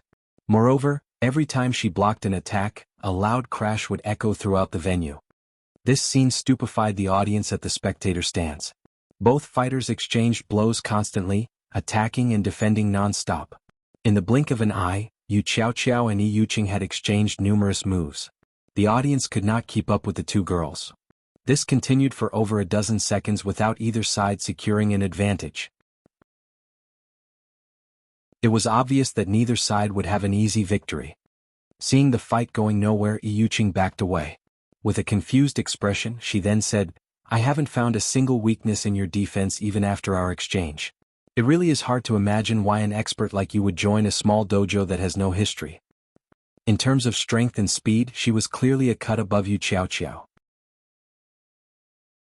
However, Yu Qiao continued to find holes in her defense, forcing her to parry or dodge and preventing her from exhibiting her full strength. Rather than a teenage girl, Yi Yuqing felt as if she faced a veteran fighter who had participated in fighting competitions for over a dozen years. She even felt that Yu Qiao's moves slightly resembled that of the savage Evil Fire. If not for witnessing Evil Fire's attack methods earlier, Yu Qiao would have caught her off guard. Yi Yuqing suddenly caught sight of Gan Xingting making hand gestures at her. These gestures were the White Tiger Dojo's internal sign language, which all main branch disciples had to learn. Has Xie Qiwen lost his mind? This is just a friendly competition. Is there a need to go so far? Yuqing could not help her surprise when she saw Gan Xingting's gestures. Noticing that her opponents diverted attention, Yu Qiaoqiao took advantage of the distraction and advanced, using a superficial footwork technique. Following which Yu Qiaoqiao seemed to flicker in and out of existence. By the time Yuqing snapped back to attention, Yu Qiaoqiao had already circled to her side. Yu Qiaoqiao's fist flew towards Yuqing's defenseless side. Since she had noticed the attack too late, Yuqing couldn't dodge the fist normally. As Yu Qiaoqiao's fist was about to hit its mark, a black shadow darted and intercepted Yu Qiaoqiao's fist. Thud. Even the referee who stood over 8 meters away heard the dull sound. Oh. Yu Qiaoqiao looked at Yuqing in shock. Her attack had been flawless. She had used the momentary distraction to circle to her opponent's side and attack from a blind spot. Yuqing shouldn't have been able to defend herself. Yet, the palm that had caught her fist belonged to none other than Yuqing.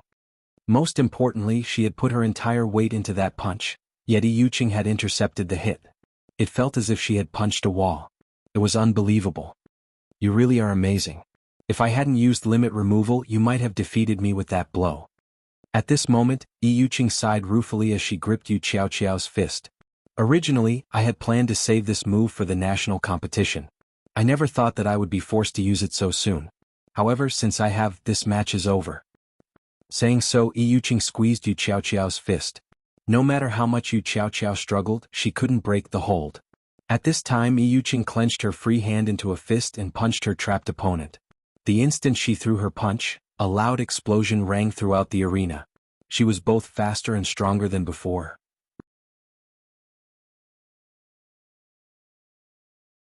Chapter 1298. You're not the only one who knows. Chapter 1298. You're not the only one who knows. Knowing that she couldn't avoid Yuqing's fierce punch, Yu Qiaoqiao clenched her free hand into a fist and aimed a punch for Yuqing's wrist. The instant her fist met the young woman's wrist, however, she felt as if she had punched a steel wall. Fortunately, the force behind her punch diverted Yuqing's attack trajectory slightly, the latter's punch missing her shoulder and only tearing her clothing. When Yuqing saw that her first hit had failed, she followed up with another, giving Yu Qiaoqiao no time to breathe. Limit removal was a double-edged sword. Ordinary people could only exert up to 20% of their muscle strength, with their minds suppressing the remaining 80%. However, the White Tiger Dojo had a secret technique that allowed one to loosen this suppression with breathing techniques and mental training.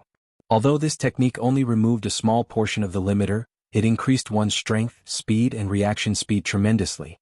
However, in return, one would damage their own muscles and weaken their internal organs. The limit removal technique was the equivalent of trading one's life force for strength temporarily. If one used this technique for too long, they could die. After all, humans' minds suppress their strength to protect the body. Even though Yuqing had trained constantly as a professional fighter, which made her much tougher than ordinary people, it was very risky to use limit removal. She wouldn't use it unless absolutely necessary. If not for Xie Qiwen's promise to pay for her recovery and the White Tiger Dojo's reputation being at risk, she wouldn't have even considered using the trump card. Yuqing launched a series of rapid punches. Meanwhile, Yu Qiaoqiao tried her best to block while struggling to break free from Yuqing's hold. However, Yuqing's control grew more precise, which made it increasingly difficult for Yu Qiaoqiao to block her attacks. Yuqing's punches were like bullets from a machine gun. They were both fierce and powerful. The strong wind from her punches stirred the dirt and dust on the stage. The audience was stupefied. So strong. Is this the genius that will succeed Tang Jingyao in the White Tiger Dojo in the future? Why do I have the feeling that Yuqing is even stronger than Gu Chen?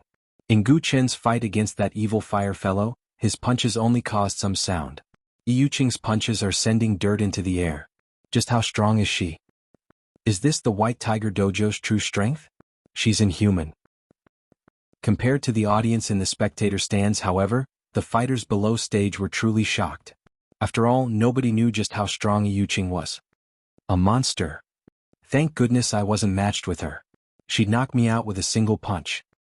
As expected of one of the White Tiger Dojo's geniuses, she can contend with national fighters. It seems the White Tiger Dojo will be this competition's champion. The fighters below stage felt their skin grow cold as they watched Yuqing's violent display. Meanwhile, in the VIP stands, Jiang Tianyuan watched the battle in silence. Although he didn't express joy, he didn't seem dissatisfied either. Seeing this, Xie Qihwen breathed a sigh of relief. Ah, good. As expected of Tang Jingyao's future successor. Her limit removal's efficiency should be at around 30% or so. Although she is still slightly weaker than Gu Qin, only experts from the other top dojos should be any match for her now. Xie Qihwen sneered as he watched Yu Qiaoqiao's defense crumble. One of the reasons that the White Tiger Dojo had become one of the best dojos in the country was this limit removal secret technique. Of course, the other top dojos and training centers had their own similar techniques, though there were slight variations. This was why other dojos and training centers had no hope against the top establishments. However, this kind of secret technique was extremely difficult to learn. Not everybody could master it. Both Gu Qin and Yi Yuqing were known as geniuses in the White Tiger Dojo because they had grasped this secret technique. Hence, they were showered with attention and resources in the dojo. Normally, the dojo only permitted the use of limit removal during national competitions as the technique took a toll on the user's body. After all, one would need a lot of time and resources to recover. However, Xie Qihwen couldn't care less right now.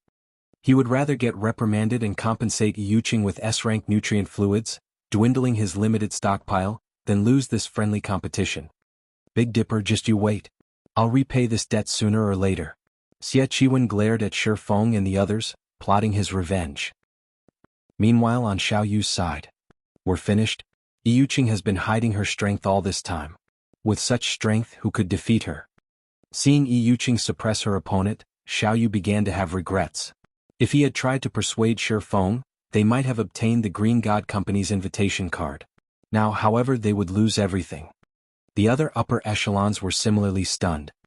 Rumors indicated that Gu Qin was stronger than Yi Yuqing. Now, however, it would seem that the opposite was true. If they compared their own disciples against this young woman, the difference between them would be like the difference between an adult and a child. Hiding her strength, huh? When Shi Feng saw the veins popping on Yi Yuqing's arms and forehead, he realized something. The White Tiger Dojo sure is willing to splurge. They're using limit removal in such a small competition. Aren't they afraid that it would affect their performance in the national competition? At present, very few in the fighting industry knew about limit removal. In 10 years, though, the move would be common. This was all due to God's domain. After all, God's domain had the technology to develop the human brain's potential. With a well-developed brain, it wasn't unusual for someone to be capable of removing their body's limiters. It was likely that no one fully understood the pros and cons of the limit removal technique yet. As for Yu Qiaoqiao, who was currently overwhelmed, Shi Feng wasn't worried. After all, limit removal wasn't unique to the White Tiger Dojo. Moreover, compared to the limit removal technique in Shi Feng's past, the present techniques were laughably crude. Meanwhile, on the stage, just as Yi Yuqing's fist was about to strike Yu Qiaoqiao's shoulder, Yi Yuqing's fist suddenly froze. What's going on? Yu Yuqing was shocked when she couldn't move her fist. Before she realized it, Yu Qiaoqiao had caught her wrist. Not only that, but she had broken free of the latter's hold. It was as if her entire arm had frozen in place.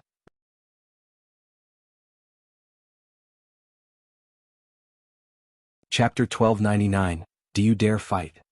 Chapter 1299, Do You Dare Fight? What is she trying to do? Xie Qihwen frowned when he saw Yi Yuqing's fist stop suddenly. Yi Yuqing could have ended Yu Qiaoqiao right there and then, yet she had frozen. Xie Qihwen wasn't the only person confused. The others in the VIP stands were also baffled. Why had Yi Yuqing held back? However, none of them knew that Yi Yuqing was just as shocked. Although her punch hadn't contained her full power, her opponent shouldn't have been able to stop it, yet Yu Qiaoqiao had done just that. You really are impressive. You are the first person my age to stop my punch after I used limit removal. Yi Yuqing could not help but praise Yu Qiaoqiao. However, you should give up. I cannot afford to lose this match. My strength is 50% higher than when this fight started. You have no chance of winning. Yi Yuqing could not help but admire Yu Qiaoqiao. If not for her being a White Tiger Dojo disciple, she definitely would not have been a match for Yu Qiaoqiao. Saying so, Yi Yuqing took half a step forward. Cracks began to appear on the stage beneath her feet. Her legs, waist and shoulders twisting, Yi Yuqing concentrated all of her strength into her fist. Half-step collapsing punch. In Yi Yuqing's opinion, Yu Qiaoqiao had only caught her punch due to luck. It was very likely that Yu Qiaoqiao had grabbed her wrist before her fist accelerated. Although Yu Qiao currently had a firm hold on her wrist, if she went all out, Yu Qiao had no hope of stopping her. Moreover, her fist was less than 10 centimeters away from Yu Qiao. At this distance, Yu Qiao wouldn't be able to dodge the hit. Even diverting her attack trajectory would not be possible. Puh. Immediately Yu Qiao took a step back, the stone floor beneath her feet cracking. Unexpectedly, however, Yu Qiao's firm on her opponent's fist was firm. She did not let Yuqing's fist get close to her shoulder. Yuqing was shocked. The young woman blocked her full-powered punch. As expected of a genius from the White Tiger Dojo. It was a tough fight without limit removal. Let's continue our earlier fight. Yu Qiao smiled slightly, a hint of excitement flashing in her eyes. Yuqing was momentarily stunned. Based on the way Yu Qiao spoke, it was obvious that she too had grasped limit removal and simply hadn't used it yet. Although Yuqing wanted to respond, Yu Qiao was already moving. Yu Qiao twisted her fist and broke free from Yuqing's hold. Immediately after, her body spun as she sent a spiral kick at Yuqing's head, her leg cutting through the air like a menacing scythe. Suddenly Yuqing felt death loom over her. Not daring to be careless, she used her full strength to break free from Yu Qiao's hold and used both arms to block the incoming kick. Thud. The instant Yu Qiao's foot met her arms, Yuqing felt a stinging pain deep into her bones. Afterward, her arms grew numb. She felt as if she had been hit by a car as she flew backward. However, reacting quickly, Yuqing adjusted her posture so that she would land on her feet. In the end, Yuqing only stabilized herself after retreating another 8 steps. Impossible. Yuqing wore an incredulous look as she stared at Yu Qiao, who now stood over 10 meters away. Just by blocking one kick, both her arms were numb. She couldn't even move them. Just how strong was Yu Qiao? Meanwhile, the audience stared with wide eyes, their gaze fixed on Yu Qiao. Just who is that girl? Xie Qiwen nearly shouted when he saw Yuqing fly through the air. Xie Qiwen could also see the blood vessels on Yu Qiao's forehead surface slightly. After factoring in Yu Qiao's sudden burst of strength, even a fool could tell that Yu Qiao had used limit removal. However, limit removal was one of the top dojos and training centers' secret techniques. How could Yu Qiao have learned and grasped it? Yuqing had trained arduously for 2 years under countless masters' guidance to grasp limit removal. Yet, not only had Yu Qiao grasped the technique, but it was also obvious that she could suppress her limiters far more than Yuqing. Even Jiang Tianyuan was surprised. What an amazing little girl. Just who is her master? She can control her strength so freely despite removing her limiter to such a degree. Jiang Tianyuan was curious as he watched Yu Qiao launch a relentless assault against Yuqing. Although grasping limit removal was difficult, trying to exert the additional strength one received to its full potential was even more so. Only those on Xie Qiwen and Tang Jingyao's level could rival Yuqing's standards. It was no longer a matter of talent. Rather, one required careful guidance and a wealth of combat experience to achieve this.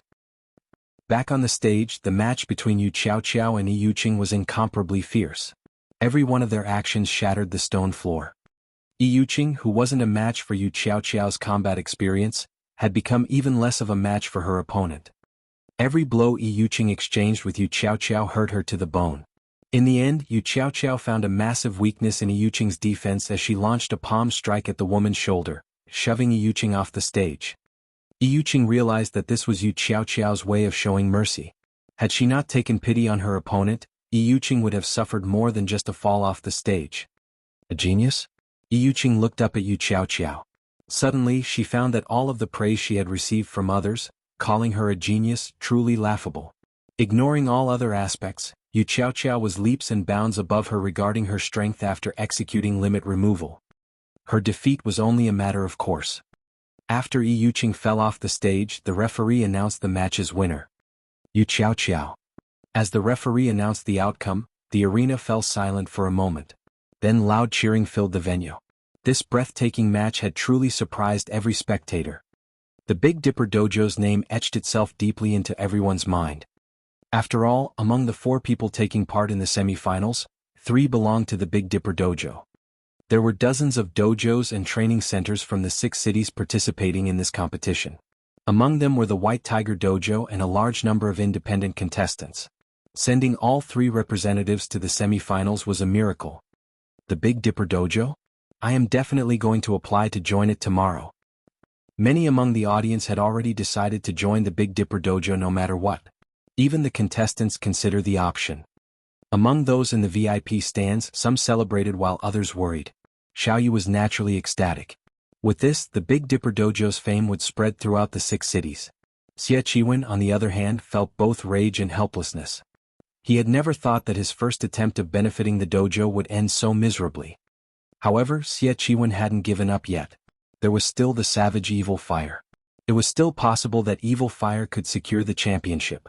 This would be much better than letting the Big Dipper Dojo win. Now that the 4 semi-finalists had been decided, due to this being a friendly match, as long as Yu Zipping defeated Evil Fire, the Big Dipper Dojo would win the competition. Everyone very much looked forward to the first match of the semi-finals between Yu Zipping and Evil Fire. It took roughly 20 minutes to repair the stage. Once the repairs were complete, Yu Zipping and Evil Fire approached the stage. However, as the referee was about to announce the start of the competition, Evil Fire stopped him and said, "Wait. Contestant Evil Fire, is there an issue?" the referee asked curiously.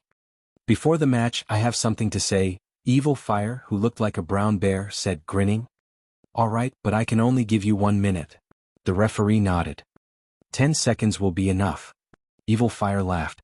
He then received the microphone and shifted his gaze to Shi Feng in the VIP stands. Emanating a dominant aura, he proudly proclaimed, "Head Instructor Shi, I have come here today for one reason and one reason only. I have heard that you are one of Zero Wing's upper echelons, so I hope that you can convey a message to Black Flame for me. Tell him that I, Evil Fire, want to challenge him in God's domain. Does he dare fight me?"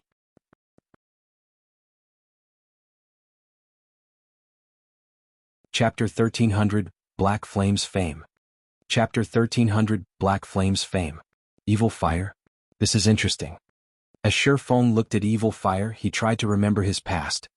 He hadn't actually heard this name before, yet based on the skill Evil Fire displayed, Shi Feng concluded that the youth was extraordinary. Evil Fire should be someone powerful in God's domain. Otherwise, the youth wouldn't have here to challenge him so confidently. Evil Fire's words echoed throughout the sports arena. Meanwhile, everyone else in the venue had fallen silent. Everyone was stunned. Nobody could have imagined that Evil Fire's goal in this competition was to challenge someone. He hadn't even challenged someone in the real world, but someone in God's domain. What's going on? Crap, he's challenging someone to a fight in a game? Why can't he just do that in the game? Did he really have to do this here? What do you know? He is talking about Black Flame. Who is Black Flame? Is he someone amazing?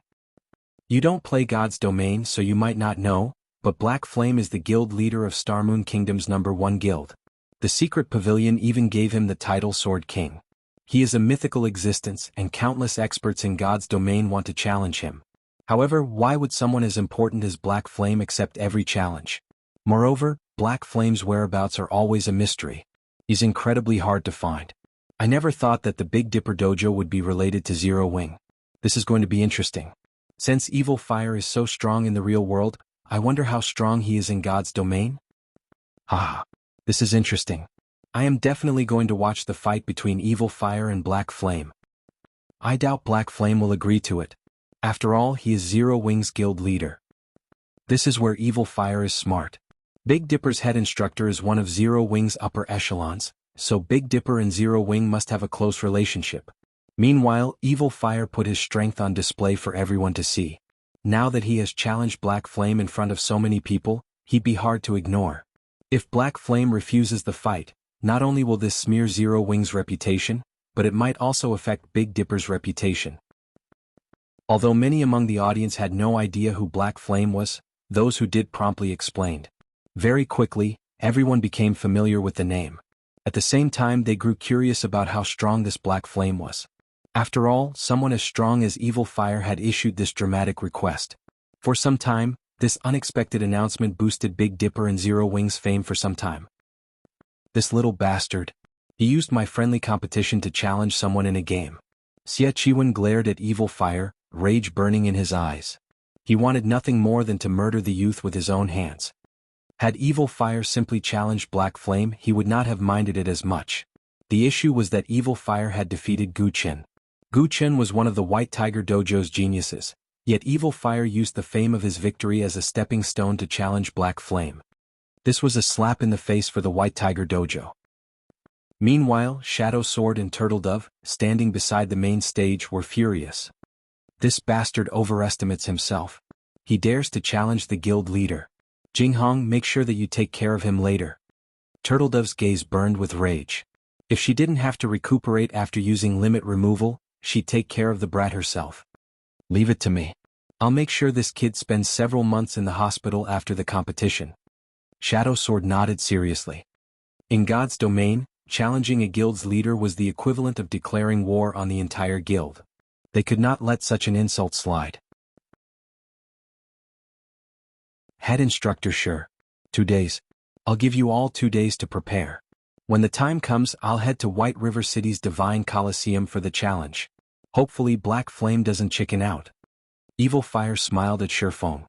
He then tossed the microphone back to the referee before turning and leaving the stage gallantly. After catching the microphone, the referee noticed Evil Fire leaving the stage. Hurriedly he reminded, "Contestant Evil Fire.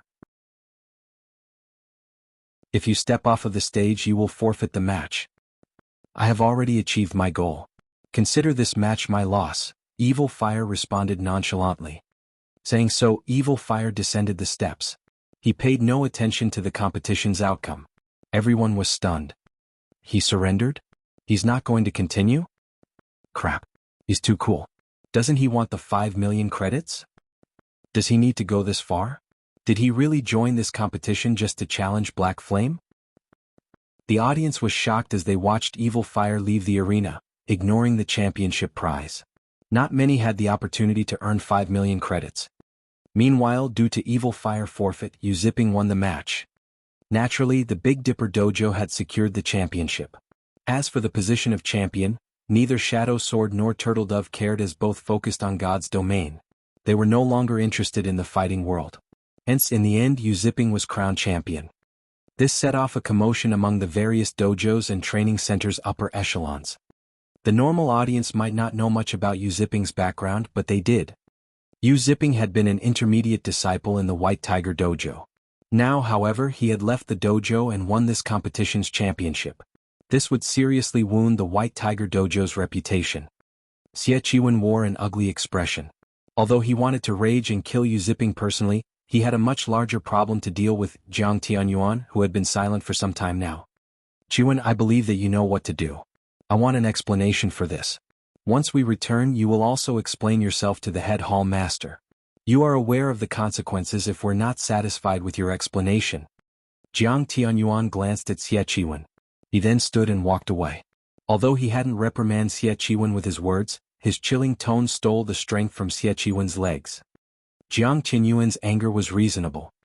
After all, Yu Ziping's performance today had been shocking. The youth definitely qualified to join the main branch for concentrated training, yet such a talented fighter had represented the Big Dipper Dojo. Explain to the head hall master? Xie Qiwen suddenly felt faint. Compared to the White Tiger Dojo's head hall master, he was nothing. Although he was one of the dojo's geniuses, he was only a genius. He wasn't a powerhouse. Normally, he would encounter the head hall master a few times a year, yet he was told that he would have to present his case to such an important figure. Xie Qiwen felt wronged. Although he had chosen Lu Huajie for personal reasons, his decision had been logical, as Lu Huajie had been much stronger than Yu Ziping. However, Yu Ziping had become so powerful, so much so that he had defeated Lu Huajie. How could he possibly know what was going on? As the competition ended, the audience gradually departed the arena. As they left, they discussed Evil Fire's challenge to Black Flame. Meanwhile, as Shifeng and the others prepared to leave the VIP stands, Gan Xingting stopped them. "May I know what business instructor Gan has with us?" Xiaoyu asked, smiling. They had won the friendly match fair and square. Even the White Tiger Dojo couldn't find an excuse to cause them trouble. They also had tens of thousands of witnesses. If the White Tiger Dojo tried to do something here, it would only humiliate the dojo further.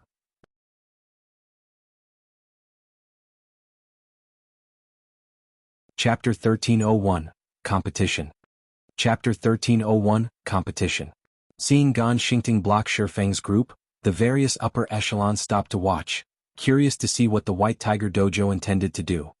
The White Tiger Dojo had hosted this friendly competition to spread its fame throughout the 6 cities. Yet, the Big Dipper Dojo had benefited. It would be a lie to say that the White Tiger Dojo was not furious. Ignoring the stares, Gan Xingting glanced at Shifeng before turning to Xiaoyu. Displeased, he said, Hall Master Jiang would like to invite Head Instructor Shi for tea. May I know if Head Instructor Shi is free? An invite from Hall Master Jiang. Everyone who heard this was momentarily stunned.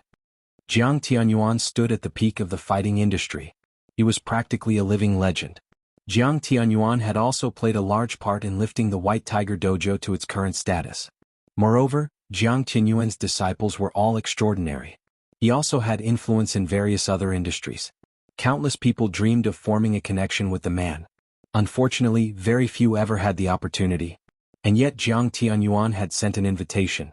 Moreover, by the looks of it, he only wished to speak with Shifeng, not the others from Big Dipper. This, I'm afraid you'll have to ask Head Instructor Shi himself. Xiaoyu frowned before turning to Shifeng. He wasn't afraid of the White Tiger Dojo as a business rival. However, he was afraid of the White Tiger Dojo using other methods to deal with them. One such example was poaching Shifeng. In fact, these situations were common. The Big Dipper Dojo's achievements were all thanks to Shifeng. Now that Jiang Tianyuan wanted to meet with the man, Xiaoyu felt threatened. If Jiang Tianyuan poached Shifeng, developing the Big Dipper Dojo and the Big Dipper group further would be out of the question. The White Tiger Dojo possessed wealth and influence. Even if Shifeng became one of its branch hall masters, he would enjoy far more benefits than the Big Dipper group could ever hope to offer. However, it also would not do to refuse Jiang Tianyuan. After all, Jiang Tianyuan had taken the initiative to invite Shifeng.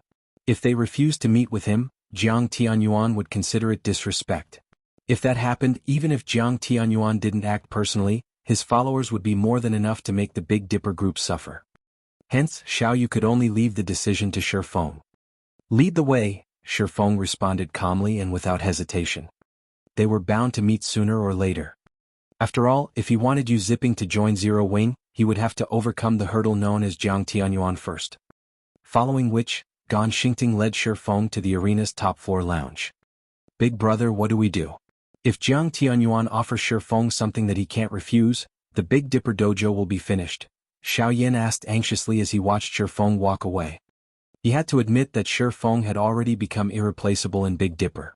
If Shifeng left, Big Dipper would backslide. We can't let Jiang Tianyuan poach him. No matter what it takes, we must convince him to stay. I heard that he and Ruashi are close. Think of a way to convince her to help us. At most, we'll concede a slightly higher percentage of our profits when negotiating with the Zhao group. Xiaoyu was determined to compete with the White Tiger Dojo. In the top-floor lounge.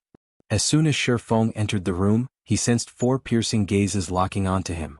The origins of these ominous looks stood beside Jiang Tianyuan. 3 of these people were men and 1 was a woman. All 4 wore black suits and appeared to be Jiang Tianyuan's bodyguards. Although they only stood there, they radiated a chilling aura. It was very obvious that they weren't like the pampered children, Gu Chen and Yi Yuqing. These people must have experienced many trials and tribulations. Moreover, their auras were even more intense than Lei Bao's. Of course, that was not to say that these 4 people were stronger than Lei Bao. It was simply because Lei Bao kept his aura hidden. Shifeng didn't doubt that if he showed the slightest hint of a threat, these 4 would immediately move to kill him. The White Tiger Dojo really is impressive. They've even hired such extraordinary bodyguards. Shifeng swept his gaze across these 4 people, noticing that they all had falcon tattoos on the back of the hands. This mark belonged to none other than the Black Falcon Alliance. The Black Falcon Alliance was a globally renowned mercenary alliance. Anyone who wanted this tattoo had to earn the Black Falcon Alliance's acknowledgement first. The organization's ordinary members simply weren't worthy. As Shifeng entered the room, Jiang Tianyuan smiled as he gestured to the sofa before him and said, "Sit." Only then did the 4 Black Falcon bodyguards relax a little. However, their gazes never once left Shifeng. Shifeng ignored the gazes as he approached Jiang Tianyuan. Seeing Shifeng's reaction, Jiang Tianyuan inwardly praised his guest. He was very familiar with his 4 bodyguards' strength. If all 4 worked together, even an internal force expert wouldn't walk away unscathed. Very few youngsters like Shi Feng could remain unperturbed under their attention. After emptying the teacup placed before him, Shi Feng smiled and asked, "Hallmaster Jiang, may I know what business you wish to discuss?" "Young man, you are quite impatient. This isn't your average tea. This is the Green God Company's Harmony tea. Savoring it properly will aid in one's mental recovery and help expand one's mind," Jiang Tianyuan said, his heart aching as Shi Feng downed the tea. Shi Feng couldn't help his surprise. "So, this is the rumored Harmony tea." Shi Feng looked at the teapot on the table incredulously. The taste had been unique. However, he had not paid much attention to it. Although he had considered the possibility that it might be poisoned, it was highly unlikely. Even if the White Tiger Dojo disregarded its reputation, Jiang Tianyuan would keep his intact. Harmony tea was unique to the Green God Company.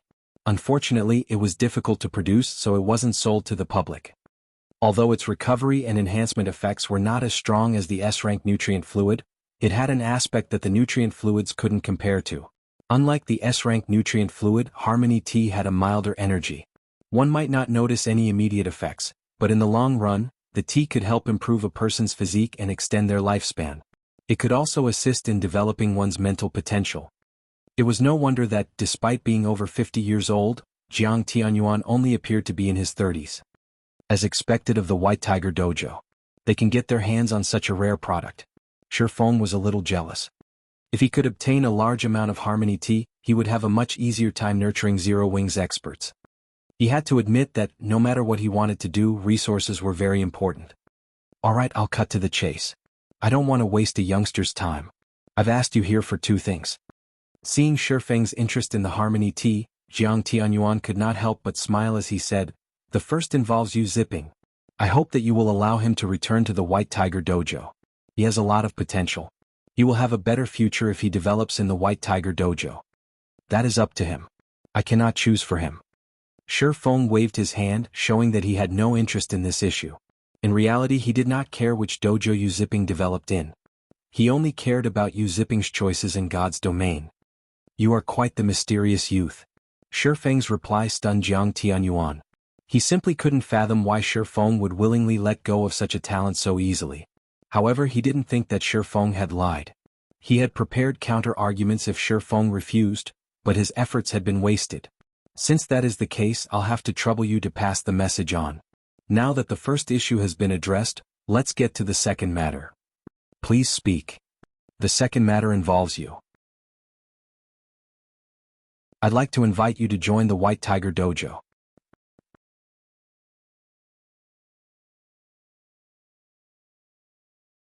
Chapter 1302, Daylight Robbery? Join the White Tiger Dojo? Shi Feng was slightly surprised by the offer. While it was common for dojos and training centers to poach personnel from each other, the targets were normally disciples. Instructors were rarely approached. After all, any instructor was considered a backbone of their establishment. Poaching an instructor was significantly more expensive than a disciple, not to mention a head instructor like himself. If they didn't offer a high enough position, they couldn't tempt him in the least. On the other hand, the White Tiger Dojo's upper echelons would never agree to offer him a position as high as head instructor. There were a limited number of head instructor positions available, and every head instructor was a part of the White Tiger Dojo's core. The influence they held was immense. Furthermore, he was only the head instructor of a recently established dojo. Trying to poach him by offering a head instructor position would be ludicrous. "That's right. I'd like you to join us. However, rather than becoming one of the White Tiger Dojo's instructors, I'd like to invite you to become one of our combat instructors in God's domain," Jiang Tianyuan said. God's domain has become increasingly popular. The White Tiger Dojo intends to secure a piece of that pie.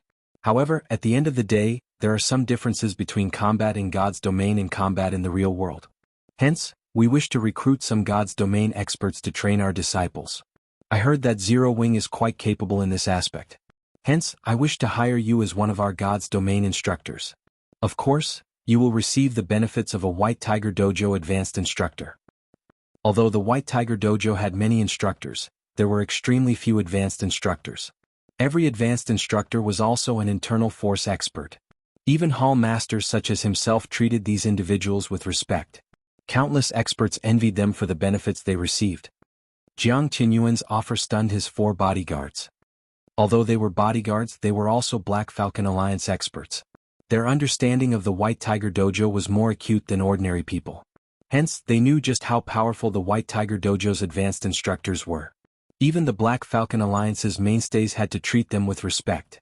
Sometimes, the Alliance would even request training from these instructors. It wasn't even a guarantee that these instructors would agree. It was very difficult to imagine that a youngster in his early 20s would have the opportunity to become an advanced instructor in the White Tiger Dojo. Forget about the advanced instructor position. What other benefits can you offer? Shifeng said, shaking his head. He wasn't particularly interested in becoming an advanced instructor in the White Tiger Dojo. While the fame and influence that came with the position were tempting, they were not particularly useful to him. Other benefits? Jiang Tianyuan gave Shifeng an odd look. Curiously, he asked, "What do you have in mind?" The position was a good opportunity to gain some renown in the fighting industry. Countless people coveted the position, yet Shifeng didn't seem interested. S-rank nutrient fluid or harmony tea, both are acceptable, Shifeng said after giving the matter some thought. As for the exact amount, that depends on how many players you'd like me to train. My price is roughly 20 people per bottle. I can guarantee that they will reach the trial tower's 5th floor within a short time. Both S-rank nutrient fluid and harmony tea would significantly help his guild's experts. They were far more practical than the position of advanced instructor. Moreover, Stone Forest Town had the battle arena. It was an excellent location to nurture experts. Including the fact that the White Tiger Dojo's disciples would start with sturdy foundations, it would not be difficult to train them to the 5th floor standard in a short time. Hearing Shifeng's words, the 4 bodyguards rolled their eyes. Each bottle of S-rank nutrient fluid sold for 1 million credits on the market, yet Shifeng wanted 1 bottle for training 20 experts. Even when the Black Falcon Alliance hired advanced instructors from the White Tiger Dojo to teach 300 of their elite members, it didn't pay 1 million credits per month. Shifeng's demand was simply daylight robbery. Your request is too expensive. Jiang Tianyuan frowned. He more or less understood God's domain. Hence, he knew just what kind of standards a 5th floor expert in God's domain possessed. Furthermore, the White Tiger Dojo's disciples were already combat experts. Even if they simply experimented themselves, they could easily reach the 5th floor. I am willing to offer 1 bottle for 100 players. The first session will include 500 players. At the very least, I want them to reach the trial tower's 6th floor within 1 month. Reaching the 6th floor within 1 month is too difficult.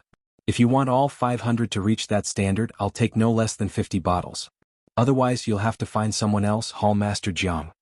Shifeng hadn't expected Jiang Tianyuan to be so familiar with God's domain. Unfortunately, his understanding wasn't sufficiently thorough. Reaching the trial tower's 6th floor was the equivalent of being an expert in a first-rate guild. Even with strong foundations, it would take a lot of training to reach such a standard. Of course, some players with extraordinary talent could do it in a short time. However, not everyone was so gifted. Moreover, nurturing 500 people would cost a frightening amount of resources. The Blackwater Corporation had invested an astronomical amount of manpower and resources to nurture their experts, yet the White Tiger Dojo wanted to offer a few bottles of S-rank nutrient fluids to achieve the same. If he only charged 1 bottle per 100 people, he would very quickly go bankrupt. Seeing Shifeng unwilling to yield, Jiang Tianyuan fell silent for a moment. We can't possibly part with so many bottles. I can offer 10 at most. We can pay for the rest with credits, Jiang Tianyuan said, yielding slightly. S-rank nutrient fluids were extremely precious, even to the White Tiger Dojo. They used a large number during every national competition, not to mention international competitions. They did not have a lot to spare. I will only accept S-rank nutrient fluids and harmony tea. If Hallmaster Jiang cannot make this decision at the moment, I can wait until you return and discuss it with your colleagues, Shifeng said resolutely. He had other ways to obtain credits. Moreover, he had already begun constructing his city. Once it was complete, the potential of virtual property would see explosive growth. At that time, he could easily rake in tons of credits. Alright then. I'll discuss it with the others once I return. However, I doubt that I'll receive a positive response, Jiang Tianyuan said, sighing. Following which, Shifeng left the lounge. After Shifeng left, someone else entered the lounge from a connected room. This man wore black and white martial artist robes. He felt indescribably approachable. The instant he entered this room, it felt as if the world revolved around him. Hallmaster, this kid simply doesn't know how to appreciate a favor. Not only wasn't he grateful for your personal invitation, but his demands were also exorbitant. Should I stir up some trouble for the Big Dipper dojo? The man asked angrily. Forget it. I had only asked on a whim. Even if he agrees to my offer, the final decision rests with the head hall master. After all, the other hall masters have other recommendations, Jiang Tianyuan said as he waved off the angry man's concern. Jinhai City is our problem now. With today's outcome, our plans have been interrupted. Tianji, you'll replace Chiwen as the branch manager here. Think of a way to restore the White Tiger Dojo's reputation here. Also, lead the first batch of disciples in God's domain and introduce them to the game. Help them acclimate to the game's mechanics. At the very least, make sure they aren't completely clueless when their training begins. Hallmaster, rest assured, I have already seen to the necessary preparations. Every disciple has already been given an advanced virtual gaming helmet, while advanced disciples have access to virtual gaming cabins. By the time the other hall masters make their move, we will have gained a stable foothold in God's domain, the man named Tianji said, laughing. As soon as Shi Feng returned to the Greenwater Villa, he logged back into God's domain. He had just discovered some clues on how to proceed with his Tier 2 promotion quest. Meanwhile, Evil Fire's challenge posed too much of a threat. If he did not deal with it properly, he would become a laughingstock in White River City. It might even affect the Big Dipper Dojo's reputation. He had no intentions of wasting today's results.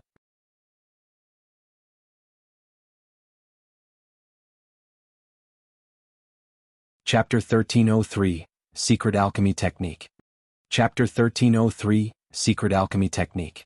In the quiet herb garden, Shi Feng discovered quite a few level 65 Tier 3 demonic guards and two-headed demonic hounds in the courtyard as he logged in. Unlike the demonic beasts wandering about, these demonic guards patrolled the inner courtyard in groups of 10, with 2 demonic hounds accompanying each group. Now it was practically impossible to reach the tower safely. Demonic Guard, Dark Creature, Demon. Level 65. HP 30, 000, 000/30, 000, 000. Two-headed Demonic Hound, Dark Creature, Great Lord. Level 65. HP 52, 000, 000/52, 000, 000. Even with Anna and Kite's assistance, taking on 12 Great Lords at the same time would be suicidal. What a tight security. This quest really isn't giving me any chances to break through. After observing the patrolling monster's pattern for over 10 minutes, Shi Feng smiled bitterly. Because he had ransacked the herb garden earlier, Raymond wouldn't give him a second chance. Demons were far more intelligent than demonic beasts. Even if he attracted only one demon's attention, the entire squad would charge at him. They would not give him any opportunities to pick them off one by one. Moreover, several squads patrolled the inner courtyard. The moment he set foot in the inner courtyard, he wouldn't have to face just one squad. At the very least, 3 or 4 squads would chase him down. Demons were very similar to NPCs. They were capable of cooperation. Hence, the more demons in an area, the more combat power they could exhibit. Even a 1,000-man team couldn't defeat so many Tier 3 demons at the same time, not to mention one person. It is impossible to reach the tower by force. I have no choice but to find a different way. Shi Feng temporarily gave up on the idea of breaking through the patrols. He then shifted his gaze to other locations. The inner courtyard was very large. Although there was only one main entrance, there were quite a few side entrances leading to the inner courtyard. Only these side entrances were not as convenient as the main entrance, which led directly to the tower. As Shi Feng was about to move towards one of the side entrances to take a look, a noise in the courtyard distracted him. Turning, Shi Feng noticed 6 massive figures moving rapidly towards the herb garden. These figures didn't notice Shi Feng as they dashed towards the Silver Moon Tree. These 6 massive figures were none other than the Silver Moon Bears that had fled earlier. After returning to the Silver Moon Tree, the Silver Moon Bears lazed about. These Silver Moon Bears still dare to return? Shi Feng was slightly confused as he watched the Silver Moon Bears snooze peacefully. Although he had already killed off the Tier 3 demonic hunters that had guarded the garden earlier, the magic barrier Raymond had erected was still present. This magic array was a powerful deterrent against demonic beasts. This was also why Shifeng could log out of the game without worry. Yet, the 6 Silvermoon bears had resisted and barged into the herb garden. Shifeng had previously assumed that the Silvermoon bears had stayed close to the tree to protect the moonlight fruit. However, it would seem that was not the case. After all, he had already plundered everything the Silvermoon tree had to offer. Gem? That's not right. Why do these Silvermoon bears seem a little larger than the ones I saw from before? Seeing the slumbering Silvermoon bears, Shifeng activated Omniscient Eyes. Silvermoon Bear, Demonic Beast, Great Lord. Level 65. HP 80, 000, 000/80, 000, These bears actually had 6 million more HP than the Silvermoon bears he had encountered earlier. Why have they grown stronger? Shifeng was slightly confused. Monsters didn't grow stronger unless they underwent an evolution or became a mutant. However, it was very clear that neither scenario had happened to these bears. Could there be something special near the Silvermoon tree? But I don't think I felt anything different when I was harvesting the moonlight fruits. Shifeng's curiosity grew. However, no matter how he racked his mind, he could only think of one possibility. There was no other explanation for why these Silvermoon bears would return to rest beside the Silvermoon tree shortly after he had killed the demonic hunters. Shifeng then slowly approached the Silvermoon tree. As he walked, he surveyed his surroundings using Omniscient Eyes constantly to spot for anything hidden. Although his senses did not pick up on anything when he had harvested the moonlight fruit, something may have hidden from his 5 senses. 80 yards, 75 yards, 70 yards. When Shifeng was almost within the Silvermoon bear's detection range, he heard the sound of a system notification. System, you have discovered an ancient teleportation array. System, transferable locations. Outer courtyard entrance requires 107 luminary shards. Demon Ceiling Tower's first floor main hall requires 207 luminary shards. Demon Ceiling Tower's research area requires 507 luminary shards. So, the 7 luminary shards serve this purpose as well. Realization dawned on Shifeng when he heard the system notification. He thought the high teleportation fees were utterly fraudulent. Just teleporting to the Demon Ceiling Tower's first floor cost 207 luminary shards. He could synthesize 4 7 luminaries crystals with that amount. Currently, he only had 714 shards on him. He had no other choice. Either he paid the exorbitant fee or fought his way through the horde of demons. Shifeng chose to teleport to the research area without hesitation. Although the price of 500 shards was high, the Moon God was famed for its knowledge in alchemy and magic arrays. Every one of the Moon God's recipes that circulated the world was extremely valuable. The various Grandmaster alchemists coveted every one of these items. Needless to say, the Moon God's research area would be extraordinary. Shifeng naturally could not pass up the opportunity to ransack the Moon God's research room just to save some 7 luminary shards. Immediately, Shifeng's vision blurred. In the blink of an eye, he found himself inside a spacious, crystal hall. The walls gave off a faint, blue radiance. Even without sunlight, light filled the hall. System, you have discovered the research area. This is the research room? Shifeng was slightly surprised as he surveyed his surroundings. There were 3 paths out of the hall, and each one led to a different location. One led to the alchemy room, another led to the research room, and the last was a hallway leading out of the research area. Shifeng was immensely excited. As a god's private tower, there was bound to be treasure. Immediately, Shifeng set off to explore the area. The Moon God's alchemy room was like a whole new world. The room was as large as a football field, and there were all sorts of research materials and foundational books.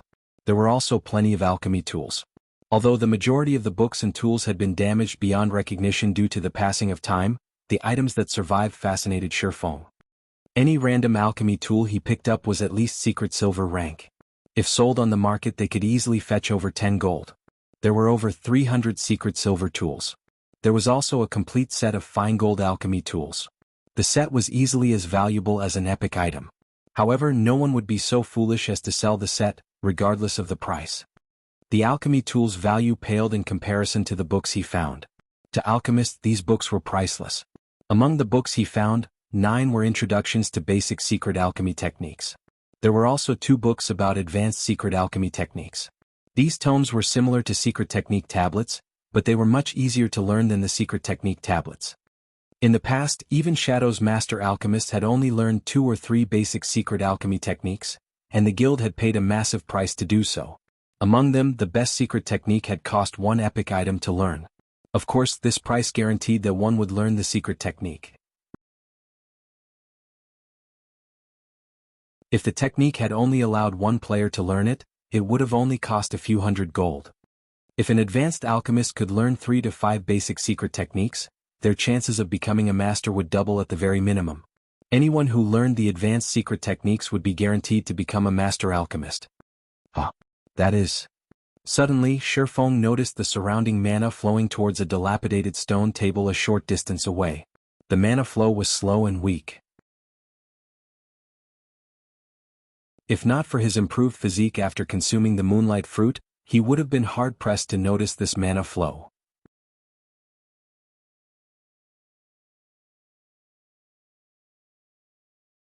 Chapter 1304, Treasure Transforms. Chapter 1304, Treasure Transforms. A thick layer of dust covered the stone tablet, and mana circulated around it. After taking a few steps towards the table, Shifeng was assaulted by an immense pressure. This is divine might. Although the divine might was faint, and he only sensed it once he was within 10 yards of the table, Shifeng could still feel himself grow a little sluggish. He was excited. Items only exuded divine might if they were frequently used or painstakingly crafted by a god. Needless to say, any item a god favored would be valuable. While resisting the divine might, Shifeng started to tidy up the table. Although divine might was very powerful, the table only exuded a very faint trace of it. Shifeng could still move normally as he stood less than a yard away from the table.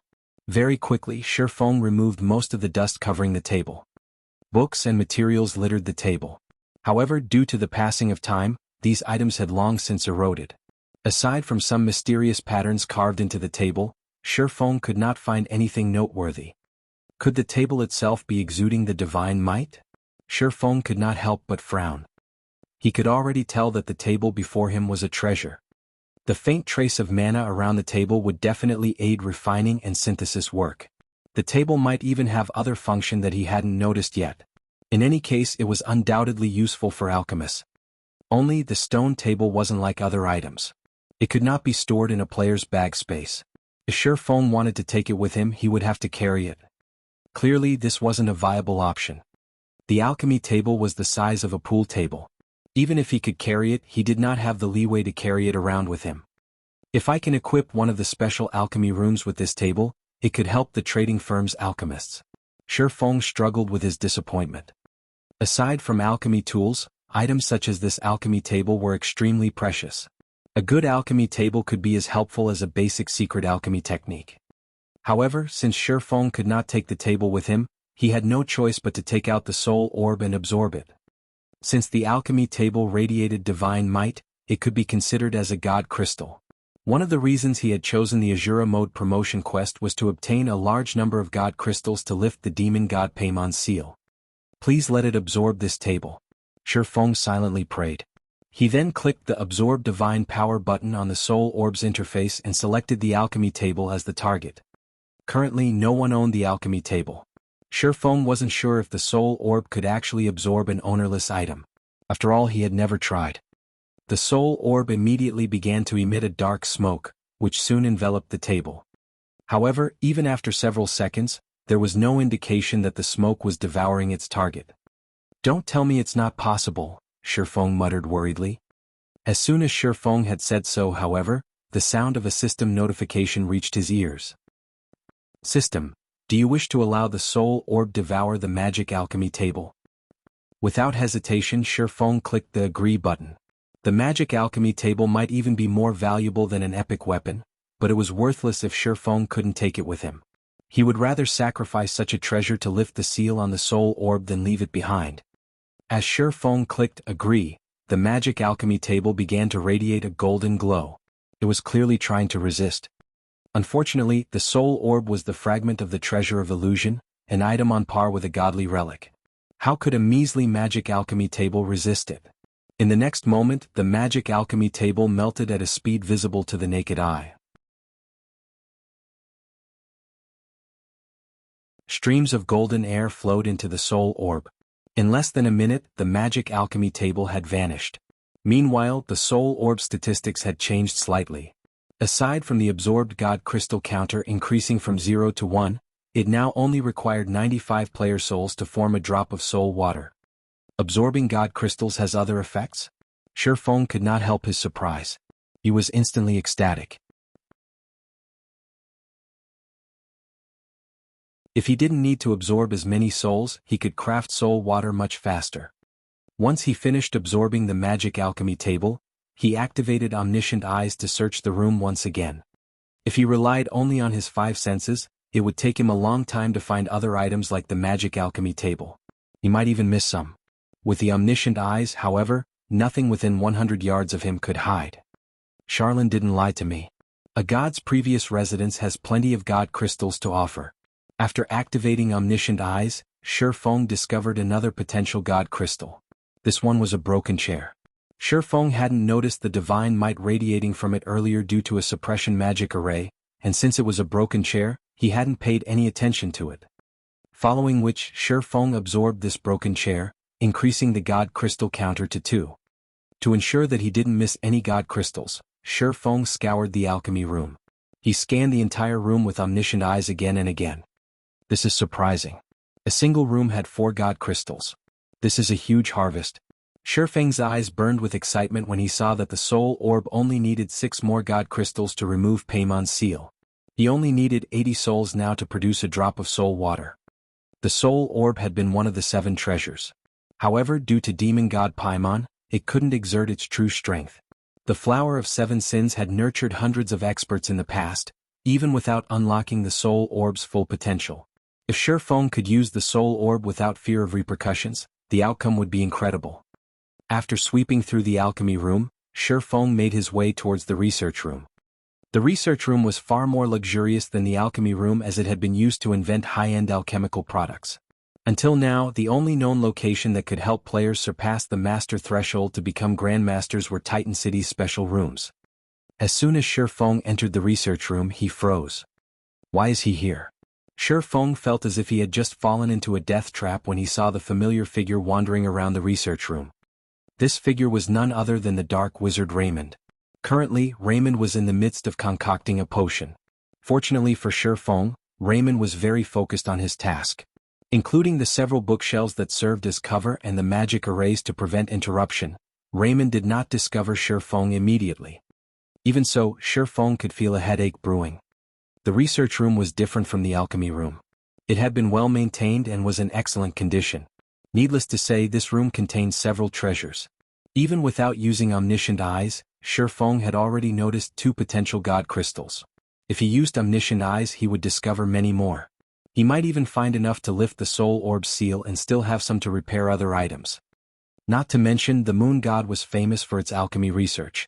Needless to say, the moon god had spent a lot of time in this room. Should I go in or not? Shifeng knew that if he moved another 10 yards into the room, Raymond would discover him. If he were discovered, he would die. As Shifeng considered his options, an NPC alchemist who assisted Raymond began to walk towards Shifeng. Crap. Have I been discovered?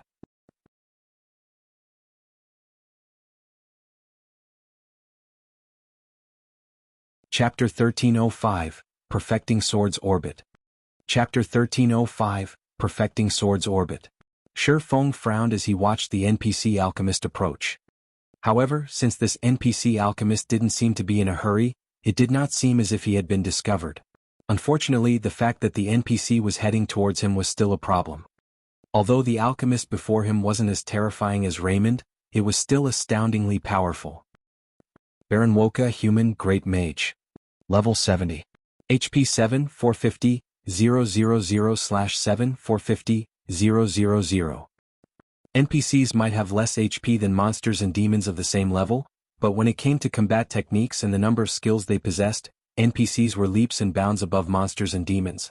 While many experts could contend with Tier 3 monsters, if they tried fighting a Tier 3 NPC, they would be snuffed out of existence.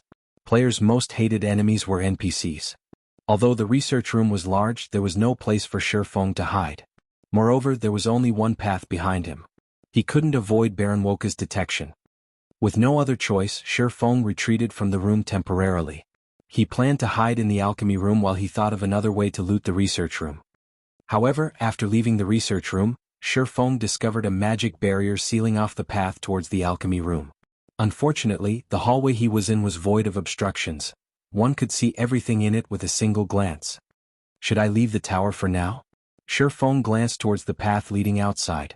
However, he quickly shook the thought from his mind.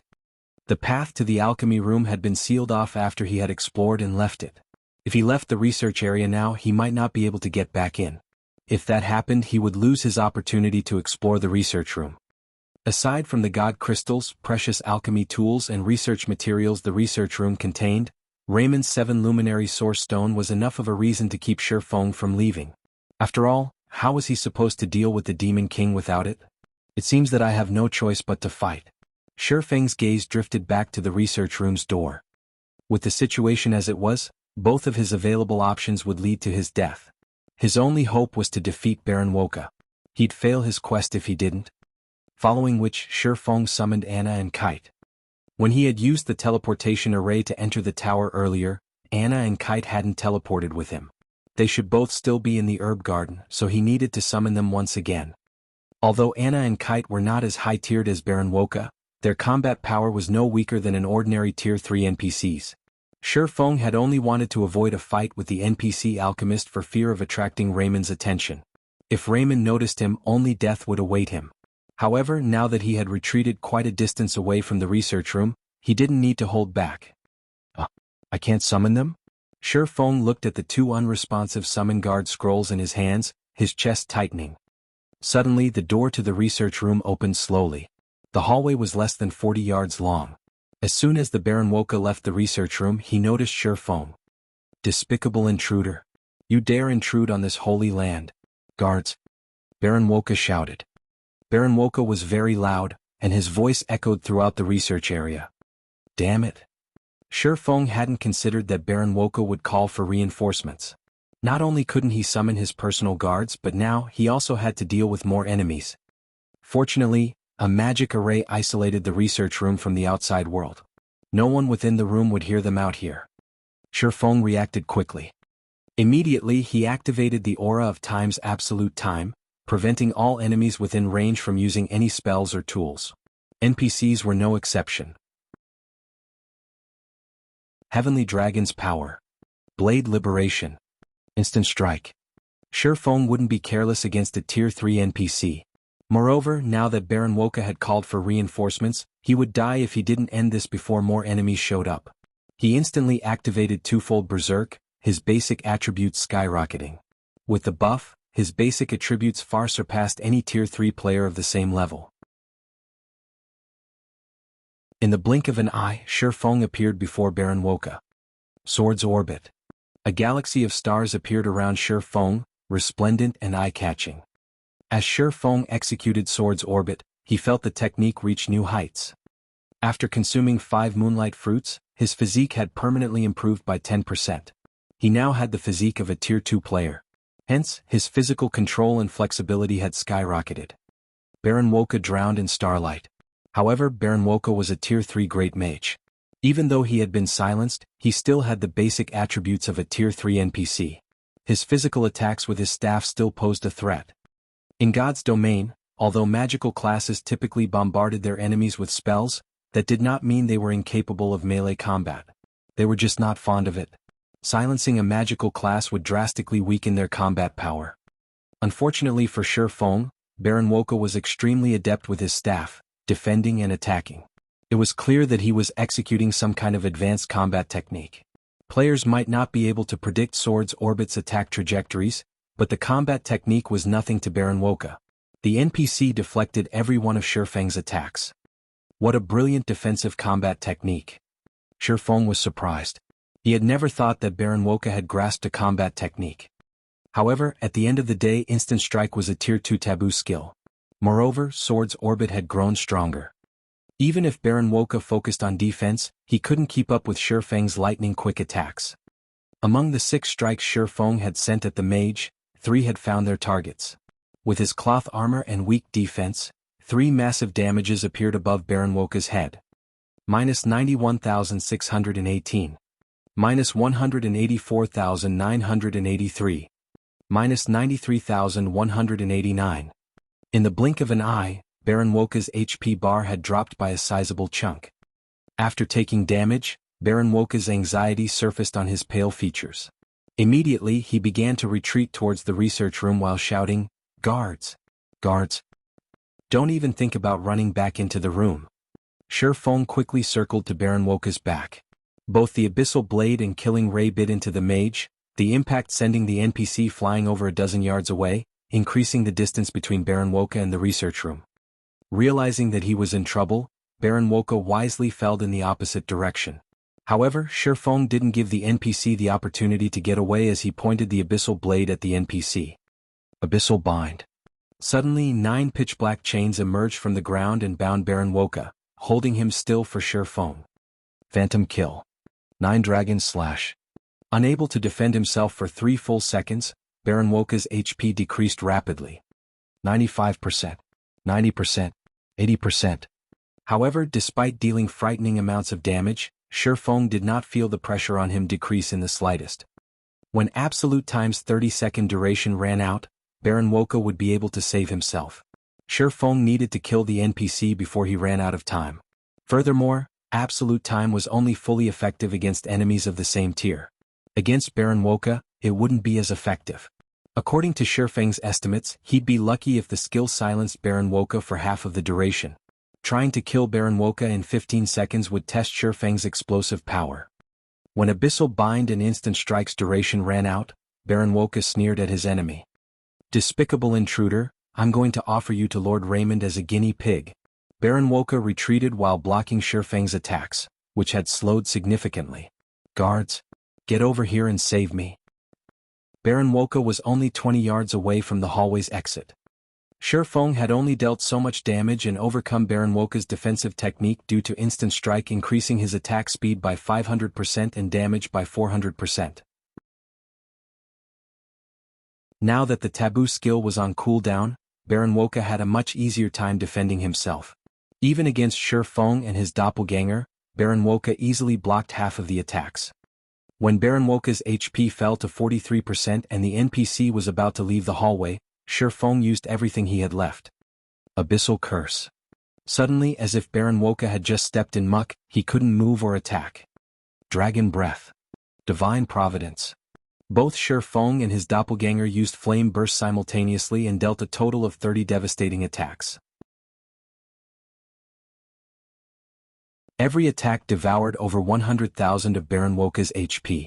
Eventually the NPC alchemist's HP fell to 0. Baron Woka glared at Shi Feng with reluctance as he collapsed to the ground.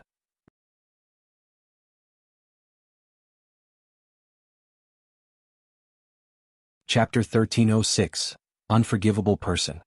Chapter 1306, Unforgivable Person. The instant Baron Woka's body hit the ground, a golden glow enveloped Shi Feng's body as his experience bar increased from 82% of level 50 to 4% of level 51. He obtained more EXP from the NPC alchemist than from the 2 Tier 3 demonic hunters he had killed earlier. Suddenly Shi Feng heard the sound of a system notification. "System, congratulations. You have killed the fallen Baron Woka. You may head to the Alchemists Association at a later time to retrieve the Hand of Alchemy as your reward." So he was a fallen. No wonder why he gave so much EXP. Realization dawned on Shi Feng as he read the system notification. He was also ecstatic. Fallen was a very rare title in God's domain as it was akin to receiving a bounty from the human race as a whole. The Fallen had committed far more severe crimes against the human race than Dark players. Normally, one only gained this title after destroying an NPC city. Obviously, anything capable of destroying an entire NPC city had to be terrifyingly powerful. In fact, it was very easy to tell how powerful Baron Woka actually was by his defensive combat technique. If not for absolute time silence effect, Shi Feng wouldn't even have a corpse to speak of right now. As Baron Woka died, a pile of items had appeared around his corpse. At a glance, Shi Feng counted at least 50 items. What a rich NPC. Shi Feng was stunned. Although the majority of the loot consisted of various attribute gemstones, these gemstones were extraordinary. Even the most inferior among them were Tier 3. Several rare gemstones had also dropped. The mana gemstone was one example. When equipped, the mana gemstone increased a player's maximum mana by 3%. Each player could equip a maximum of 3 mana gemstones. In the past, these gemstones easily fetched over 200 gold on the market. They had never gone out of style. There was also the magic barrier gemstone. When equipped, it would wrap players in a magic barrier that reduced all damage received by 2%. As with other gemstones, only 3 could be equipped at a time. It was an amazing gemstone for MTs. In the past, each had sold for 400 gold. Lastly, there was the dexterity gemstone. When equipped, it improved a player's physique by 1%. It was also the most expensive gemstone on the market, with each easily selling for 1,000 gold in the past. However, it was as difficult to obtain as it was expensive. Shadow had only ever gotten its hands on a total of 11 dexterity gemstones in the past. Yet, Shifeng had just obtained 4 dexterity gemstones by killing Baron Wuxia. Shifeng had also obtained 6 mana gemstones and 5 magic barrier gemstones. Including the other Tier 3 attribute gemstones and slightly rare gemstones, overall, Shifeng had earned over 10,000 gold's worth of gemstones by killing Baron Wuxia. Baron Wuxia had dropped 3 other items as well, 2 of which were equipment. One of the 2 pieces of equipment was a level 60 fine gold ring called Chanter's Ring. Although its basic attributes were average at best, when equipped, it increased the wearer's spellcasting speed by 2%. It was an effect that magic classes were desperate for. The other piece of equipment was a cape called Alchemist's Pledge. Although it was only a level 50 fine gold cape, and its basic attributes were very poor, the cape had 2 passive skills that any alchemist would want: Mental Focus and Soul of Alchemy. Mental Focus increased the wearer's focus when carrying out a task. Although it didn't seem like a special effect, it was even more useful than high mana density when one crafted items. Soul of Alchemy was even more impressive. The skill increased the wearer's alchemical success rate by 3% and production speed by 30%. With these passive skills, it would be a piece of cake for alchemists to raise their proficiency quickly. Moreover, these skills would assist players with their promotion to Master and Grandmaster rank. I can offer the Alchemist's Pledge as the benefit for the trading firm's chief alchemist. Shifeng smiled. Any guild or trading firm that wanted its members to improve quickly needed to provide a competitive environment. To gain this competitive edge, they needed to offer powerful benefits as motivation.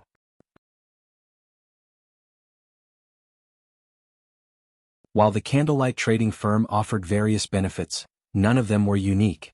Its benefits weren't particularly tempting to the truly excellent lifestyle players out there.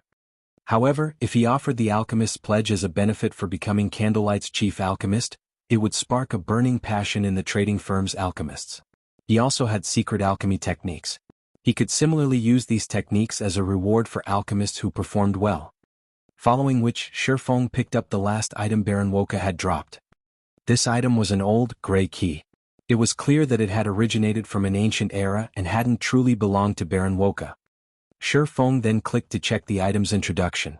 However, he discovered that the item couldn't be appraised. Cannot be appraised? What kind of key is this? Shifeng's curiosity grew. Omniscient eyes. The system reported that he would need 20 seconds to appraise the key. The duration was even longer than when he appraised epic items. Time passed quickly. When the loading bar was finally complete, the gray key transformed. The key started to radiate a faint, golden glow. Moon God's secret key unique. Possesses the power to control all magic arrays in the Moonlight Courtyard. Can also be used to lock or unlock the Moonlight Courtyard's rooms. So, they could enter and leave this place freely due to this key. Realization dawned on Shifeng. The Moon God created the Moonlight Courtyard. Even if the Moon God were no longer here, not just any entity could take up residence in the courtyard due to its many powerful traps. Even someone as powerful as Raymond would lose his life if he accidentally triggered a trap. However, it was a different story if Raymond had the Moon God's secret key. With this, he could move around the Moonlight Courtyard as if it were his own backyard. Raymond must have asked Baron Wuxia to pick something up for him. This is a convenient development. Shifeng suddenly thought of a plan to obtain the 7 Luminary Source Stone. The 7 Luminary Source Stone was the key component for completing his promotion quest. Without it, sealing the Demon King was practically impossible. Shifeng hadn't had a way to secure the stone as he wasn't strong enough to take our Raymond. However, the situation had changed. With the Moon God's secret key, he had full control over the Moonlight Courtyard. First, Shifeng had to rest. Since he had activated twofold Berserk, he was currently in a weakened state, his attributes having decreased significantly. With his current attributes, he wouldn't even have time to react to Raymond's casual attacks, much less steal the 7 Luminary Source Stone. With nothing better to do in the meantime, Shifeng logged out of God's domain and entered his offline space. Unlike in the Dark Canyon, he still had access to his communication system in the offline space. The moment Shifeng logged out of God's domain, he received a series of system notifications, all of which were messages from within God's domain. Overall, he had received dozens of messages and several communication requests. Why are so many people trying to contact me? Shifeng gave the notifications an odd look. Aside from Aqua Rose and Gentle Snow, Phoenix Rain had even sent him urgent messages. Moreover, she had tried to call him 3 times. Has something happened? Shifeng opened his friends list and called Aqua Rose.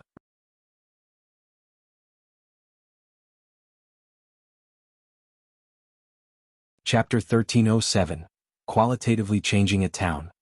Chapter 1307, Qualitatively Changing a Town. Inside the dim offline space, a few seconds after Shifeng made the call request, Aqua Rose connected to the video call. Currently, the video showed Aqua Rose out in the field, a slightly anxious expression on her face. Moreover, the sounds of an intense battle seemed to come from every direction. Guild leader, your communication system is finally up, Aqua Rose said, sighing with relief. Her frown relaxed slightly. I was prepared to send Blackie to go and knock on your cabin. Has something happened? Shifeng asked as he examined Aqua Rose's tired expression. He had logged back into God's domain a short time ago, and before he had returned, he hadn't received a single message, yet as soon as he logged out, so many people had tried to contact him. Whatever Aqua Rose wanted to talk about, it must be important. Otherwise, with Aqua Rose's capabilities, she would have solved the problem without contacting him. Since Gentle Snow had joined Zero Wing, Aqua Rose had a much easier time managing the guild's affairs. This was even after taking into account the guild's expansion. In fact, Aqua Rose and Gentle Snow were so capable that they could solve many issues without his help. Hence, he had been able to challenge his promotion quest without worrying about his guild. Not long ago, Heaven's Burial gained access to Evernight City. They've turned the Frozen Scar map into an Azura mode regional dungeon. Based on the information Evernight City published, a guild can gain access to the city once they kill the Frost King, the regional dungeon's final boss. Every large guild is focusing on raiding the regional dungeon. Quite a few superpowers have set their sights on this dark city. The competition in Frozen Scar is intense. I suggest that we pull Snow away from Lakeheart City and gather Zero Wing's forces in Frozen Scar. However, Snow has reported that the situation in Lakeheart City has started to improve, and she can't step away at the moment. I led a portion of our main forces into Frozen Scar, but we're having difficulty competing with those superpowers. Moreover, quite a few dark players have been slaughtering players around White River City, striking fear into the residents' hearts. Some players have even migrated to Starmoon City. We've dispatched quite a few experts to deal with the situation, but that means that I have even less manpower at my disposal. Evernight City was the only dark city in Starmoon Kingdom. It offered a few privileges that most ordinary NPC cities lacked. One of which was a teleportation array connected to Evernight City, which guilds could gain access to once they had enough reputation. The city would build this array in one of the guild's towns or cities, allowing the guild's players to teleport from the guild town or city to Evernight City with ease.